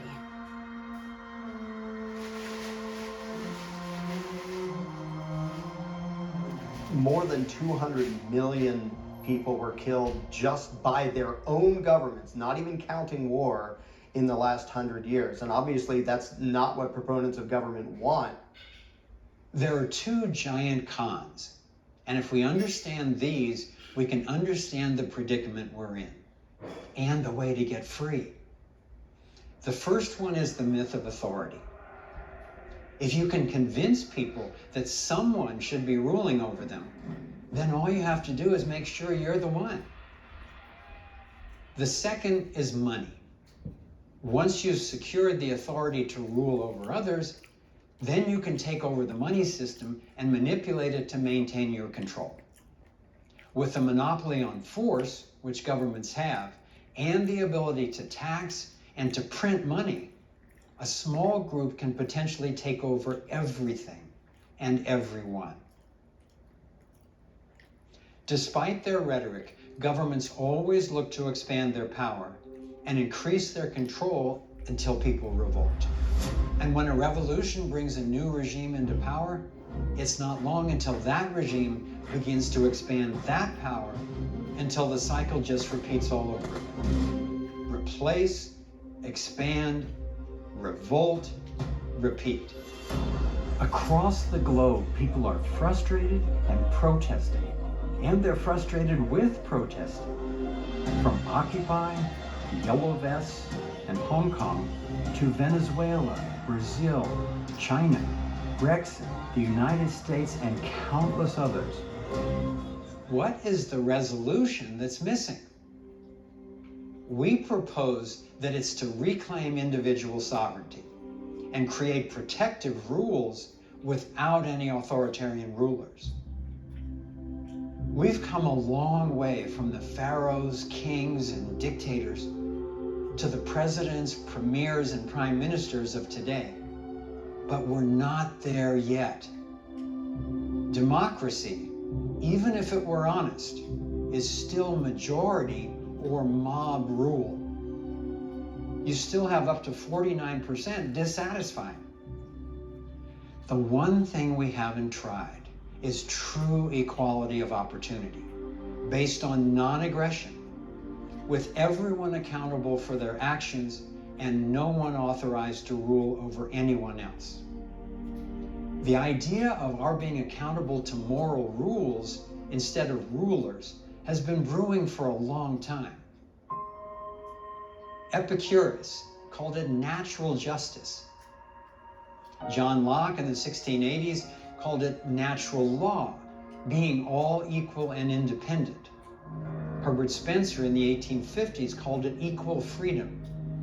And Gandhi called it Hind Swaraj, meaning self-governance. It's most commonly now referred to as the non-aggression principle, a simple rule where no one gets to initiate force against anyone else against their will, except in true self-defense. When we put this principle to the test of ethics and of a universal morality, it holds up. It's the one thing we found that everyone agrees on, at least for themselves. In the same way the torus is the universal basis for sustainable energy systems, the non-aggression principle seems to me to be the most coherent and logical candidate for the basis of a universal morality. Non-aggression is the social practice of resonance. What if the non-initiation of force was a universal constant for all human beings? Now, some people may violate it for sure, but what if it was understood as a moral law? What would change in our conception of society? Well, you can't have a state because the state violates the non-aggression principle. And people say, well, that's freaky. Absolutely. You know what else is freaky? Quantum physics. And if you don't want the effects of quantum physics, you can't use a cell phone. You can't use a computer because they run on some principles derived from quantum physics. What matters is it moral? Is it true? Is it valid? And it is. The non-aggression principle should be universal. We tell our kids, don't hit other children and don't take their stuff. Then our governments do exactly that. And with the majority of parents worldwide still claiming that a good hard spanking is sometimes necessary, we need to take a good hard look at why this violence is condoned. When it comes to the non-aggression principle, we should apply it the most to the greatest prevalence of violence and to society's most vulnerable members, which means that the non-aggression principle should apply first and foremost to the family. If children are raised peacefully, the odds of them becoming violent adults are virtually nil. If you want a peaceful world, treating children respectfully, peacefully, that is where the real gold of the future lies.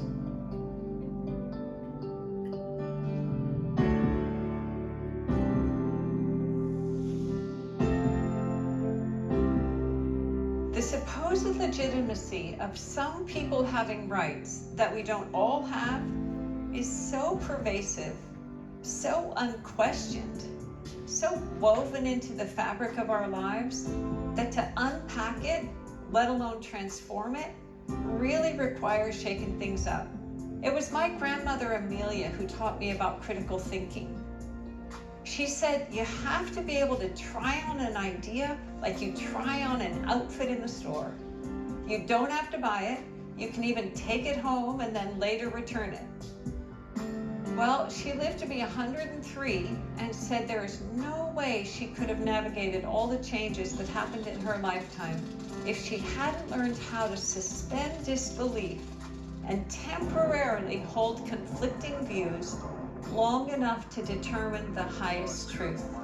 So I've done that with the issue of unequal rights, the basis of authority.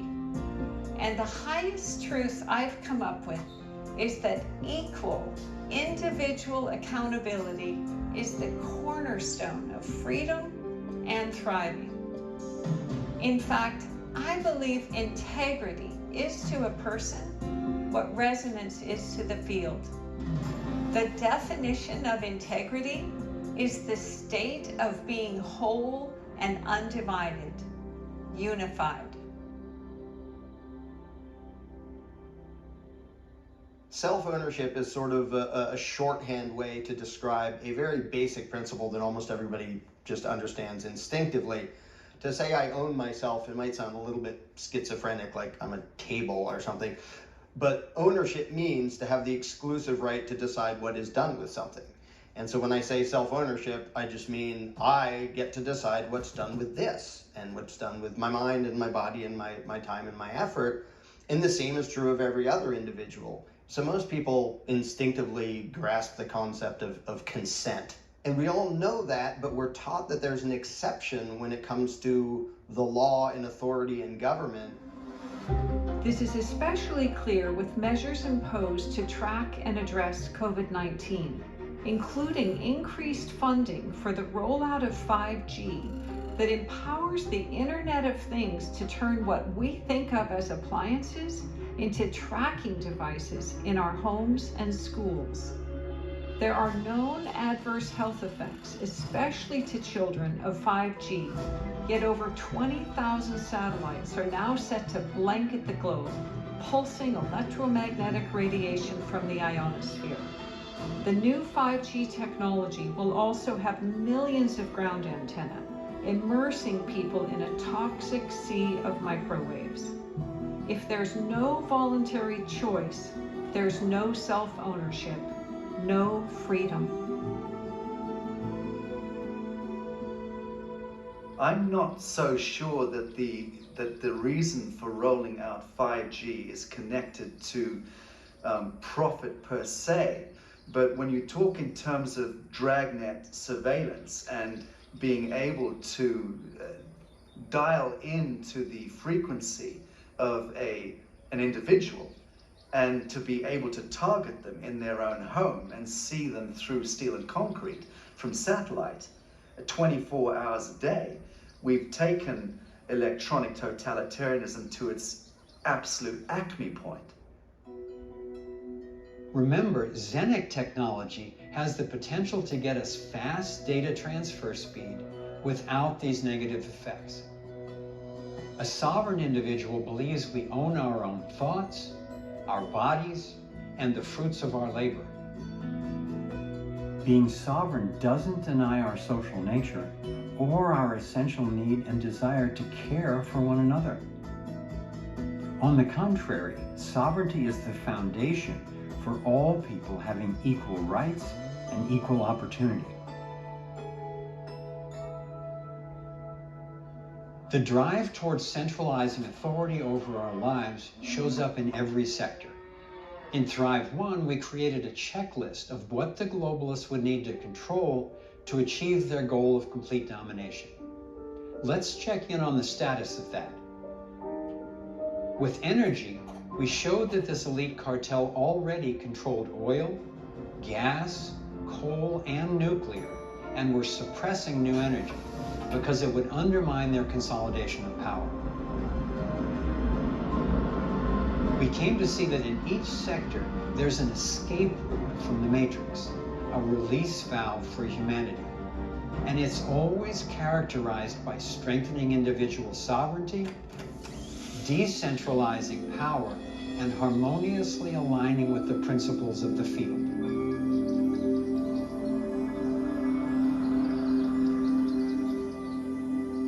Here's our prior checklist for health.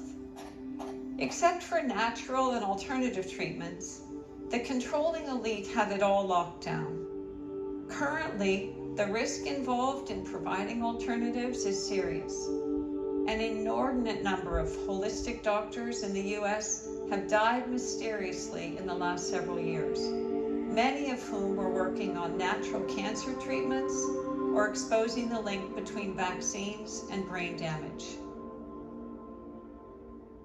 The other two most effective doctors we met, whose results we saw curing cancer, including in some of our friends, are now in hiding in other countries after assassination attempts on their lives in the US. Efforts to centralize continue.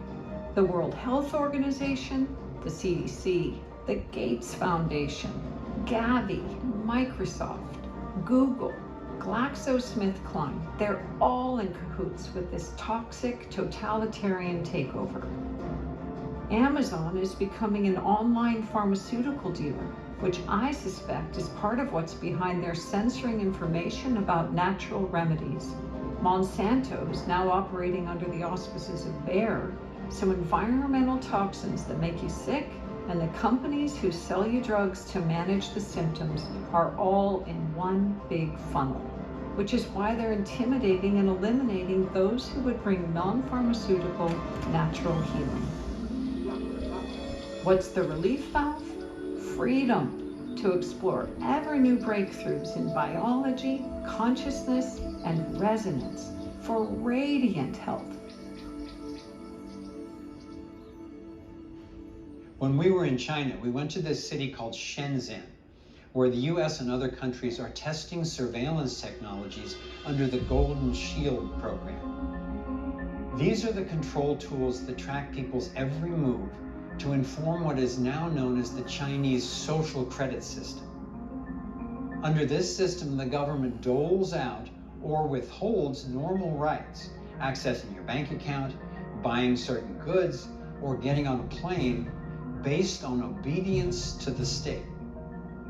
This is technocracy run amok. This is scientific dictatorship.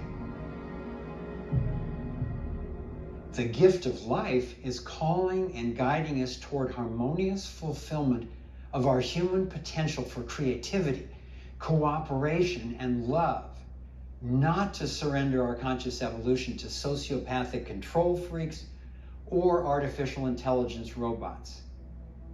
We have to consciously change course to avoid this same rollout everywhere.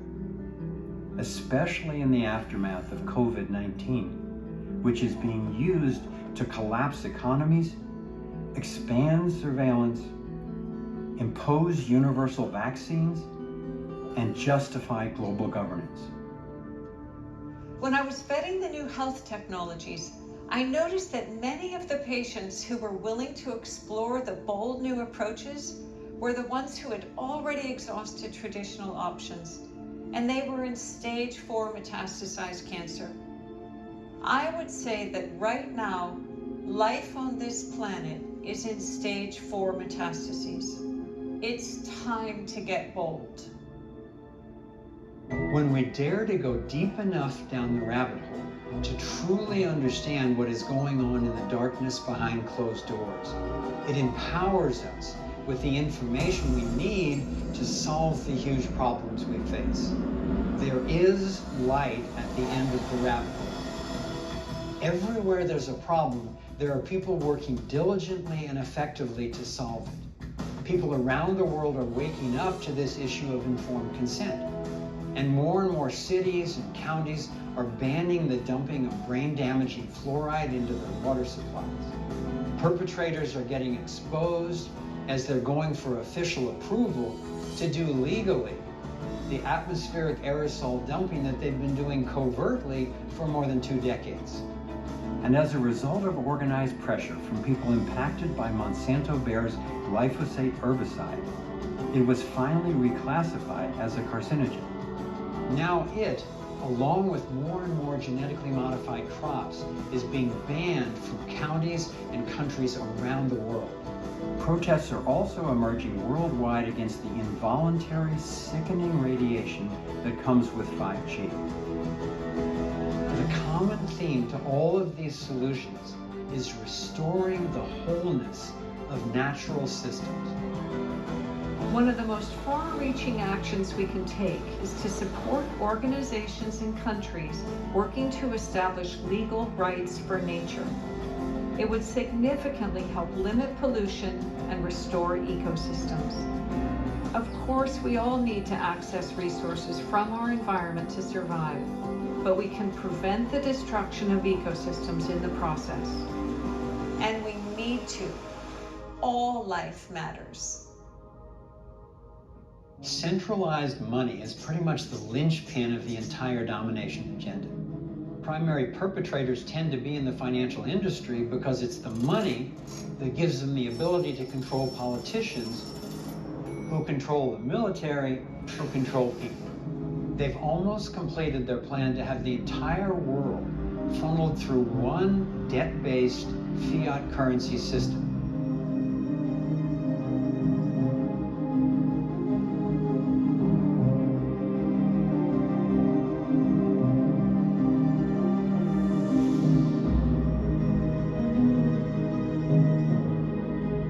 The countries attacked in the Middle East under the guise of so-called regime change, since being invaded, all have Rothschild central banks. When General Wesley Clark returned to the Pentagon in 2002, after his retirement, he had a shocking experience.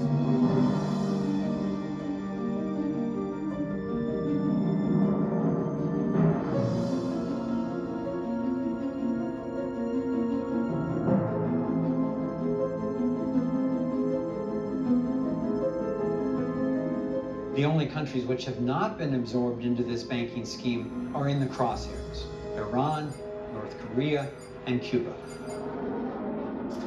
Having money backed by something real, known as asset-backed currency, prevents the global cabal from controlling people through money they can just make up out of nothing, the basis of what's known as fiat currency. Countries all over the world are increasing their use of gold-backed money to help prevent this takeover. While their goal may not be equal rights for all, they are at least after a multipolar world, unlike the globalists who want to rule it all. Brazil, Russia, India, China, and South Africa have created an alliance that represents a bloc close to the size of NATO and nearly half of gross domestic production across the planet. They're doing multi-billion-dollar deals, especially for oil, that are being settled in gold and gold-backed yuan, the currency of China. At their invitation, Kimberly and I met with various leaders of the Asian Dragon Alliance, an ancient confederation of royal families from China, Japan, Indonesia, the Philippines, and Vietnam. This alliance is spearheading a return to asset-backed currencies worldwide. They've been mining and collecting off-record gold troves for centuries.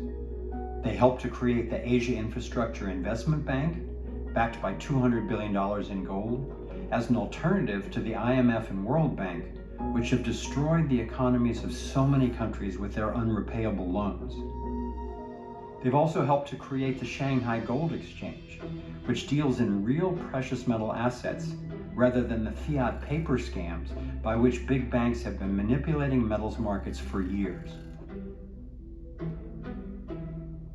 Fortunately, decentralized alternatives are emerging.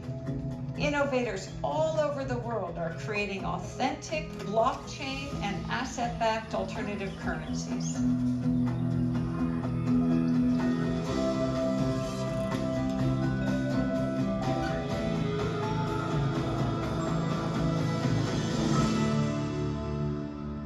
Constricting information through one centralized source is the antithesis of how the field works and how sustainable systems really work. Our education, media, and even our scientific inquiry are funneled through the same centralized control grid. Just as alternative technologies are being kept from us, so are alternative perspectives. One curriculum taught, one scientific worldview accepted. Left and right media are essentially owned and sponsored by the same handful of companies, and censorship is ramping up daily. What's being censored? The people and content that would empower us as individuals with information and tools that support our freedom. The ultimate empowering of individuals happens with information. The unified field itself is essentially an information transfer system at every scale. Constant feedback is what enables any system to thrive, be it a body, an organization, an ecosystem, or a civilization. The battles of everyday people have so far kept the internet open and free enough that countless truth media sources are becoming available that are beyond partisan politics in their authentic search for facts, evidence, and common sense. The following of many of them is rivaling and surpassing that of so-called mainstream news. As effective as the consolidation has been, there are many areas where the agenda is being revealed and people are refusing to tolerate it. So far, we've been effective against governments and corporations who try to get RFID chips into our bodies, by which they could further track and control us. There are growing movements to expose pedophilia rings and stop child sex trafficking in Canada, the Netherlands, Australia, Belgium, the UK, the US, and elsewhere. In addition to the horrific abuse of innocent children, these networks are used by the cabal to get photos of influential people engaged in sex with minors, which they use as blackmail to keep the control agenda in place. Also on the progress list, even before the closing of schools in the 2020 pandemic, there were already increasing educational options to replace the mandatory indoctrination of traditional government schools. And through the hard work and tenacity of independent journalists and truth seekers, marginalized topics are now beginning to go mainstream. Even the New York Times, CNN, and the Vatican have all finally confirmed that yes, there are videos and other official sightings of UFOs, and that whoever is making these ships has capabilities way beyond anything in the known military fleet. There's a whole fleet of them. Look on the ASA. My God. They're all going against the wind. The wind's 120 knots to the west. Look at that thing, dude. This was extremely abrupt, like a ping pong ball bouncing off a wall. The ability to hover over the water and then start a vertical climb from basically zero up towards about 12,000 feet and then accelerate in less than 2 seconds and disappear is something I had never seen in my life. While we are making progress on many fronts, the reality of our global interconnectedness is very different from a global government. A global government would need to get all of us to financially support it. Fear of a global pandemic can increase people's willingness to buy into this global authority. Anyone concerned about the risks of forfeiting rights is shamed for not caring about the health of their fellow citizens. Just like anyone questioning the science behind the failing global warming models or mentioning the obvious role of the sun is condemned for not caring about the environment. As we laid out in Thrive 1, the globalist end goal is to centralize law, money, and police enforcement into one totalitarian command structure, with energy as its control currency. This centralization goes by many names: Agenda 21, 2030, global governance, the New World Order, all under the guise of the Rothschild-Rockefeller-created United Nations.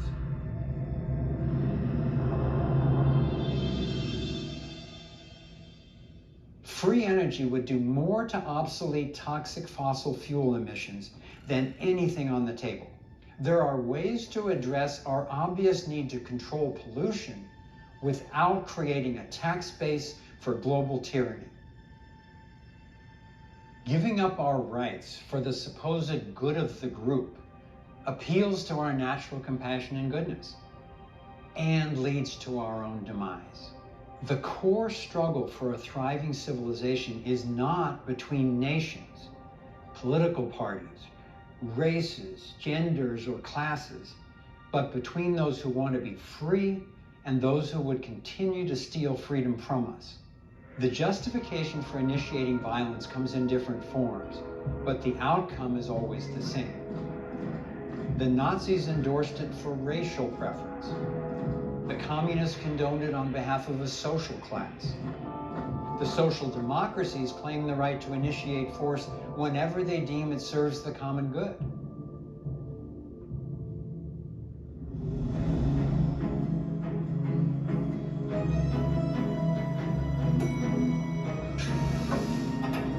By giving up our authority and allowing ourselves to be controlled by unethical policies instead of rational, moral principles, we find ourselves in a situation where energy's controlled, health options are inadequate, media is censored, money's centralized, education's limited, and now our ability to control our own businesses, our property, and ourselves is at stake.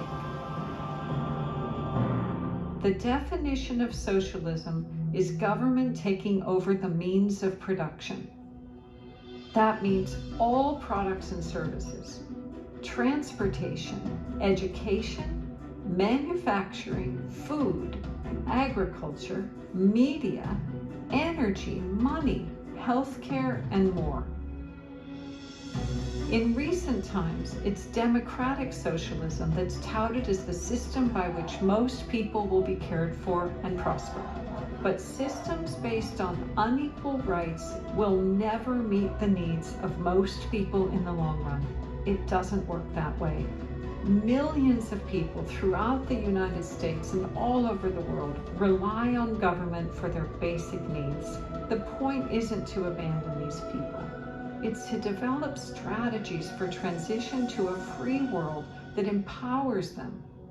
Instead of additional taxes, which social democracy relies on, why don't we require that our tax money be redirected away from wars of aggression to provide goods and services to those who genuinely need them, along with training that could empower those who can to become independent? More than 100 million people were starved, tortured, and killed under the socialist regimes of Hitler's Germany, Stalin's Russia, Mao's China, Pol Pot's Cambodia, Kim Jong-un's North Korea, Chavez's Venezuela. This isn't what social democrats want, but as Chairman Mao said, relinquishing our self-rule and freedom to innovate into the hands of government is the stepping stone to communism, where instead of just controlling everything, the government also owns it. Pro-socialists of any age either don't know about this, or they somehow believe this time it will be different. Promising to provide free health care and services for those in need with money from wealthy people is how all the socialist regimes started. History proves this. Clearly, there are a ton of people in need on our planet. Empowering them with long-term, self-sustaining solutions, that's our real challenge. It's not a problem of just lacking enlightened leadership. The fundamental violation at the basis of socialism is a fatal systemic, moral, and economic flaw. The solutions to virtually all our problems come through alignment with the flow of the energy in the field. Centralization of power and restriction of information are the exact opposites of what works. After 2 decades of research into these questions, I'm confident that all of the challenges we face are way better served by independent providers in a true free market than by a small group with a monopoly on force and money. This is the essence of voluntarism, a principle for organizing that finally transcends the political polarization, the struggle for power over others that threatens our very existence. As Martin Luther King Jr. said, the arc of the moral universe is long, but it bends toward justice. Imagine a future civilization with protective rules, yet without rulers. With no authoritarian rule of government, imagine what goes away. Imagine it.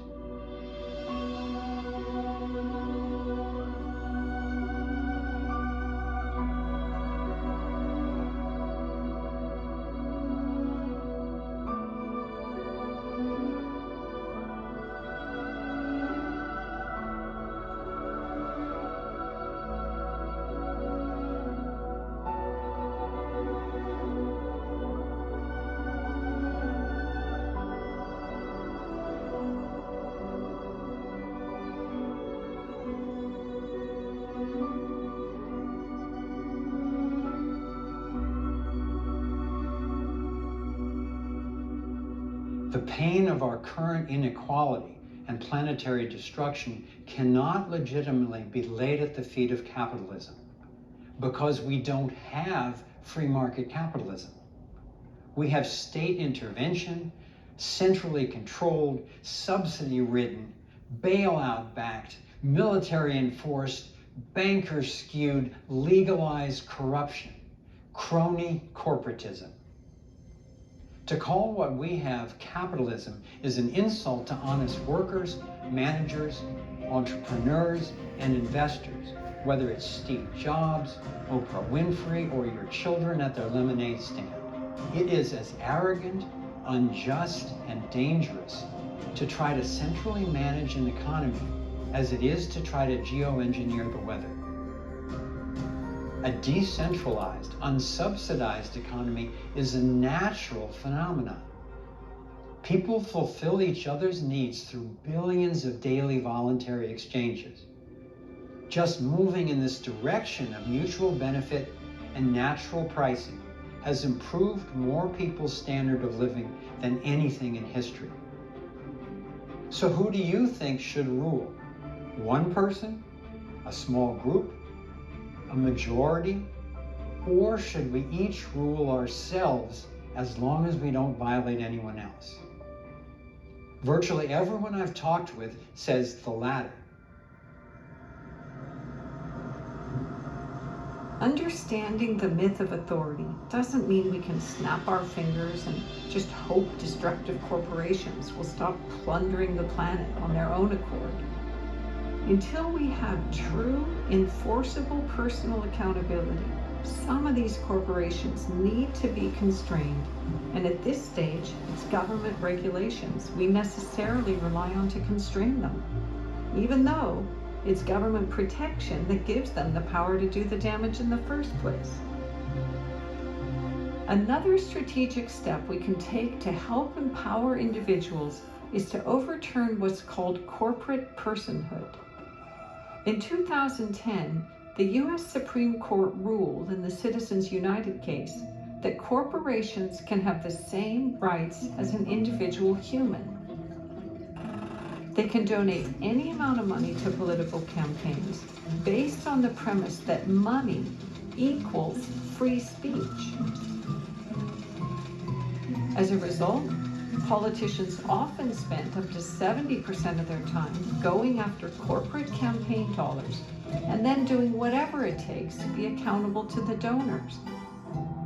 Not to us and not to our planet. Whoa! What if we don't tolerate this?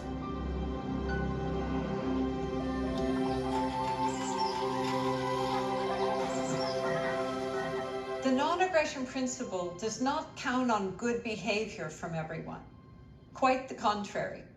Individual accountability enforced by rules curtails bad behavior, unlike what we have now that essentially rewards corruption and promotes those who best serve the controlling agenda. All of these deceptive and coercive funnels lead to the inevitable suffering and death that socialism, communism, and fascism inflict. Government expands its power at the expense of individuals because protecting itself is its primary job. The job of enlightened rules is to protect people and the planet. The transition toward a condition of true freedom, and ultimately a rules but no rulers, stateless society, is happening naturally and as fast as it is allowed.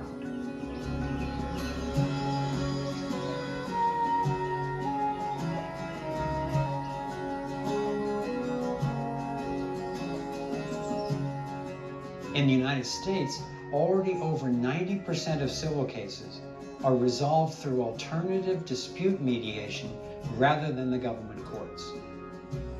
I was astounded and encouraged to learn that there are already more independent peacekeepers in malls, corporations, hotels, schools, and communities than there are government police. Not only do the rest of us vastly outnumber the perpetrators of the global domination agenda, by more than 1,000,000 to 1. But the unified field itself is on our side. Truth, reason, virtue, compassion. These are the real-life superpowers that emerge when you align with the field. On the other hand, those who would want to control or destroy us, they're trying to go up against the entire unified field. Principles, not politics, are the way out.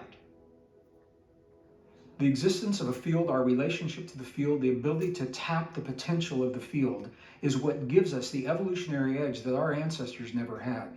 The edge to not only survive, but to thrive in the existence of the new world that's emerging, the new world that you and I are designing because now we know about the field. There are big systemic changes needed, and it's easy to wonder how to begin. I think the place to begin anything is with ourselves. Like the vast consciousness we exist within, it starts with purpose. Our sector's solutions wheel covers every area of human endeavor.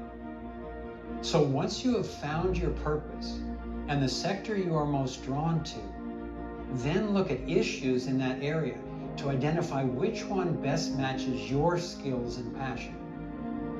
Next, consider which level of engagement best suits you right now. Is it working to meet immediate needs, like helping someone who's hungry to get food? Improving systems, like helping to create easier access to a broad range of health treatments? Or is it shifting consciousness, helping to refine the worldview that is at the root of them all?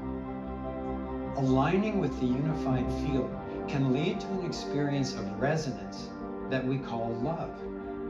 Not a romantic crush kind of love, but the big love, coming into harmony with the life force itself. Applying reason and practice to unleashing our spiritual essence is what I call the science of love. A finite set of skills to access this state of harmony. These skills are physical, emotional, mental, and interpersonal. And it's possible to get good enough at each of them to experience a deeply fulfilling and effective life.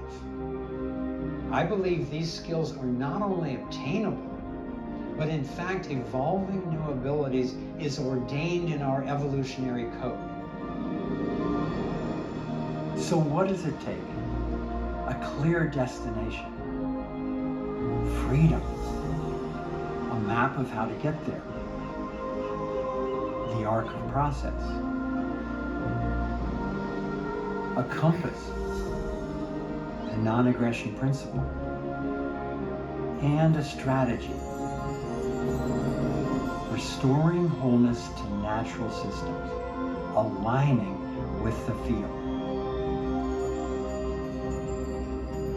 We were born to do this. We were born to thrive. The same way there's no magic pill that can cure us if we don't deal with our lifestyle, I don't believe there's any one person or group, let alone some Marvel superhero, who can solve all our problems. I just don't think we can outsource that capacity. So what it means is that we're all in charge of coming up with this stuff ourselves. And as daunting as it can feel, it's actually good news. Because if it weren't up to us, we'd be powerless. And we're not. We are as powerful as we allow ourselves to be. We're not alone in this. We are profoundly connected. Science and spirit both show that now. And as the poet Rumi reminds us, remember, you're not just a drop in the ocean. You're the ocean in a drop.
This nightmare of lives, so many shattered lives, reaching out,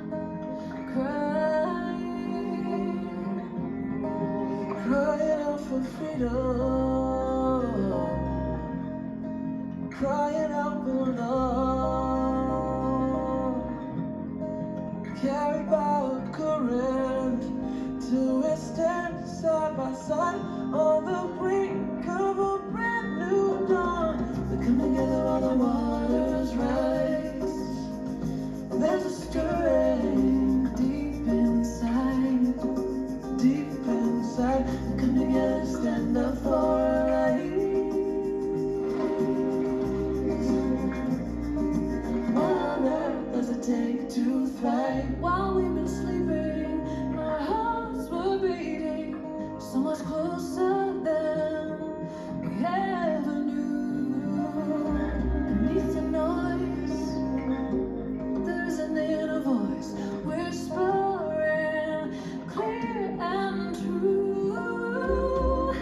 The veils are finally lifting, the waves becoming clear. There's a dream without a limit, and a vision so strong, every person knows they belong.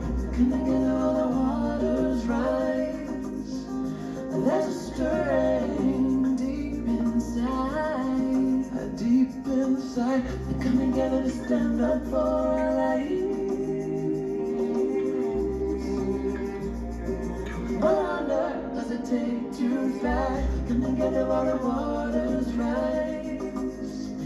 There's a stirring deep inside, deep inside.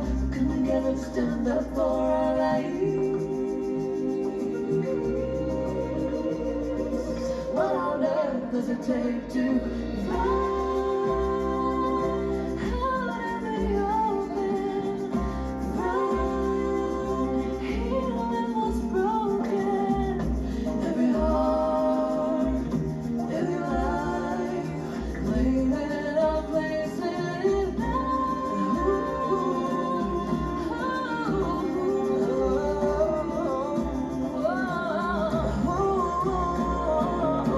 come together while the waters rise. Well, there's a stirring deep inside, deep inside. We come together to stand up for our lives. We all have what it takes to thrive. Come together while the waters rise. There's a stirring deep inside. Come together to stand up for our lives. We all have what it takes to thrive. We come together while the waters rise. And there's a stirring deep inside. Come together to stand up for our lives. We all have what it takes to thrive. We all have what it takes to thrive. We all have what it takes to thrive.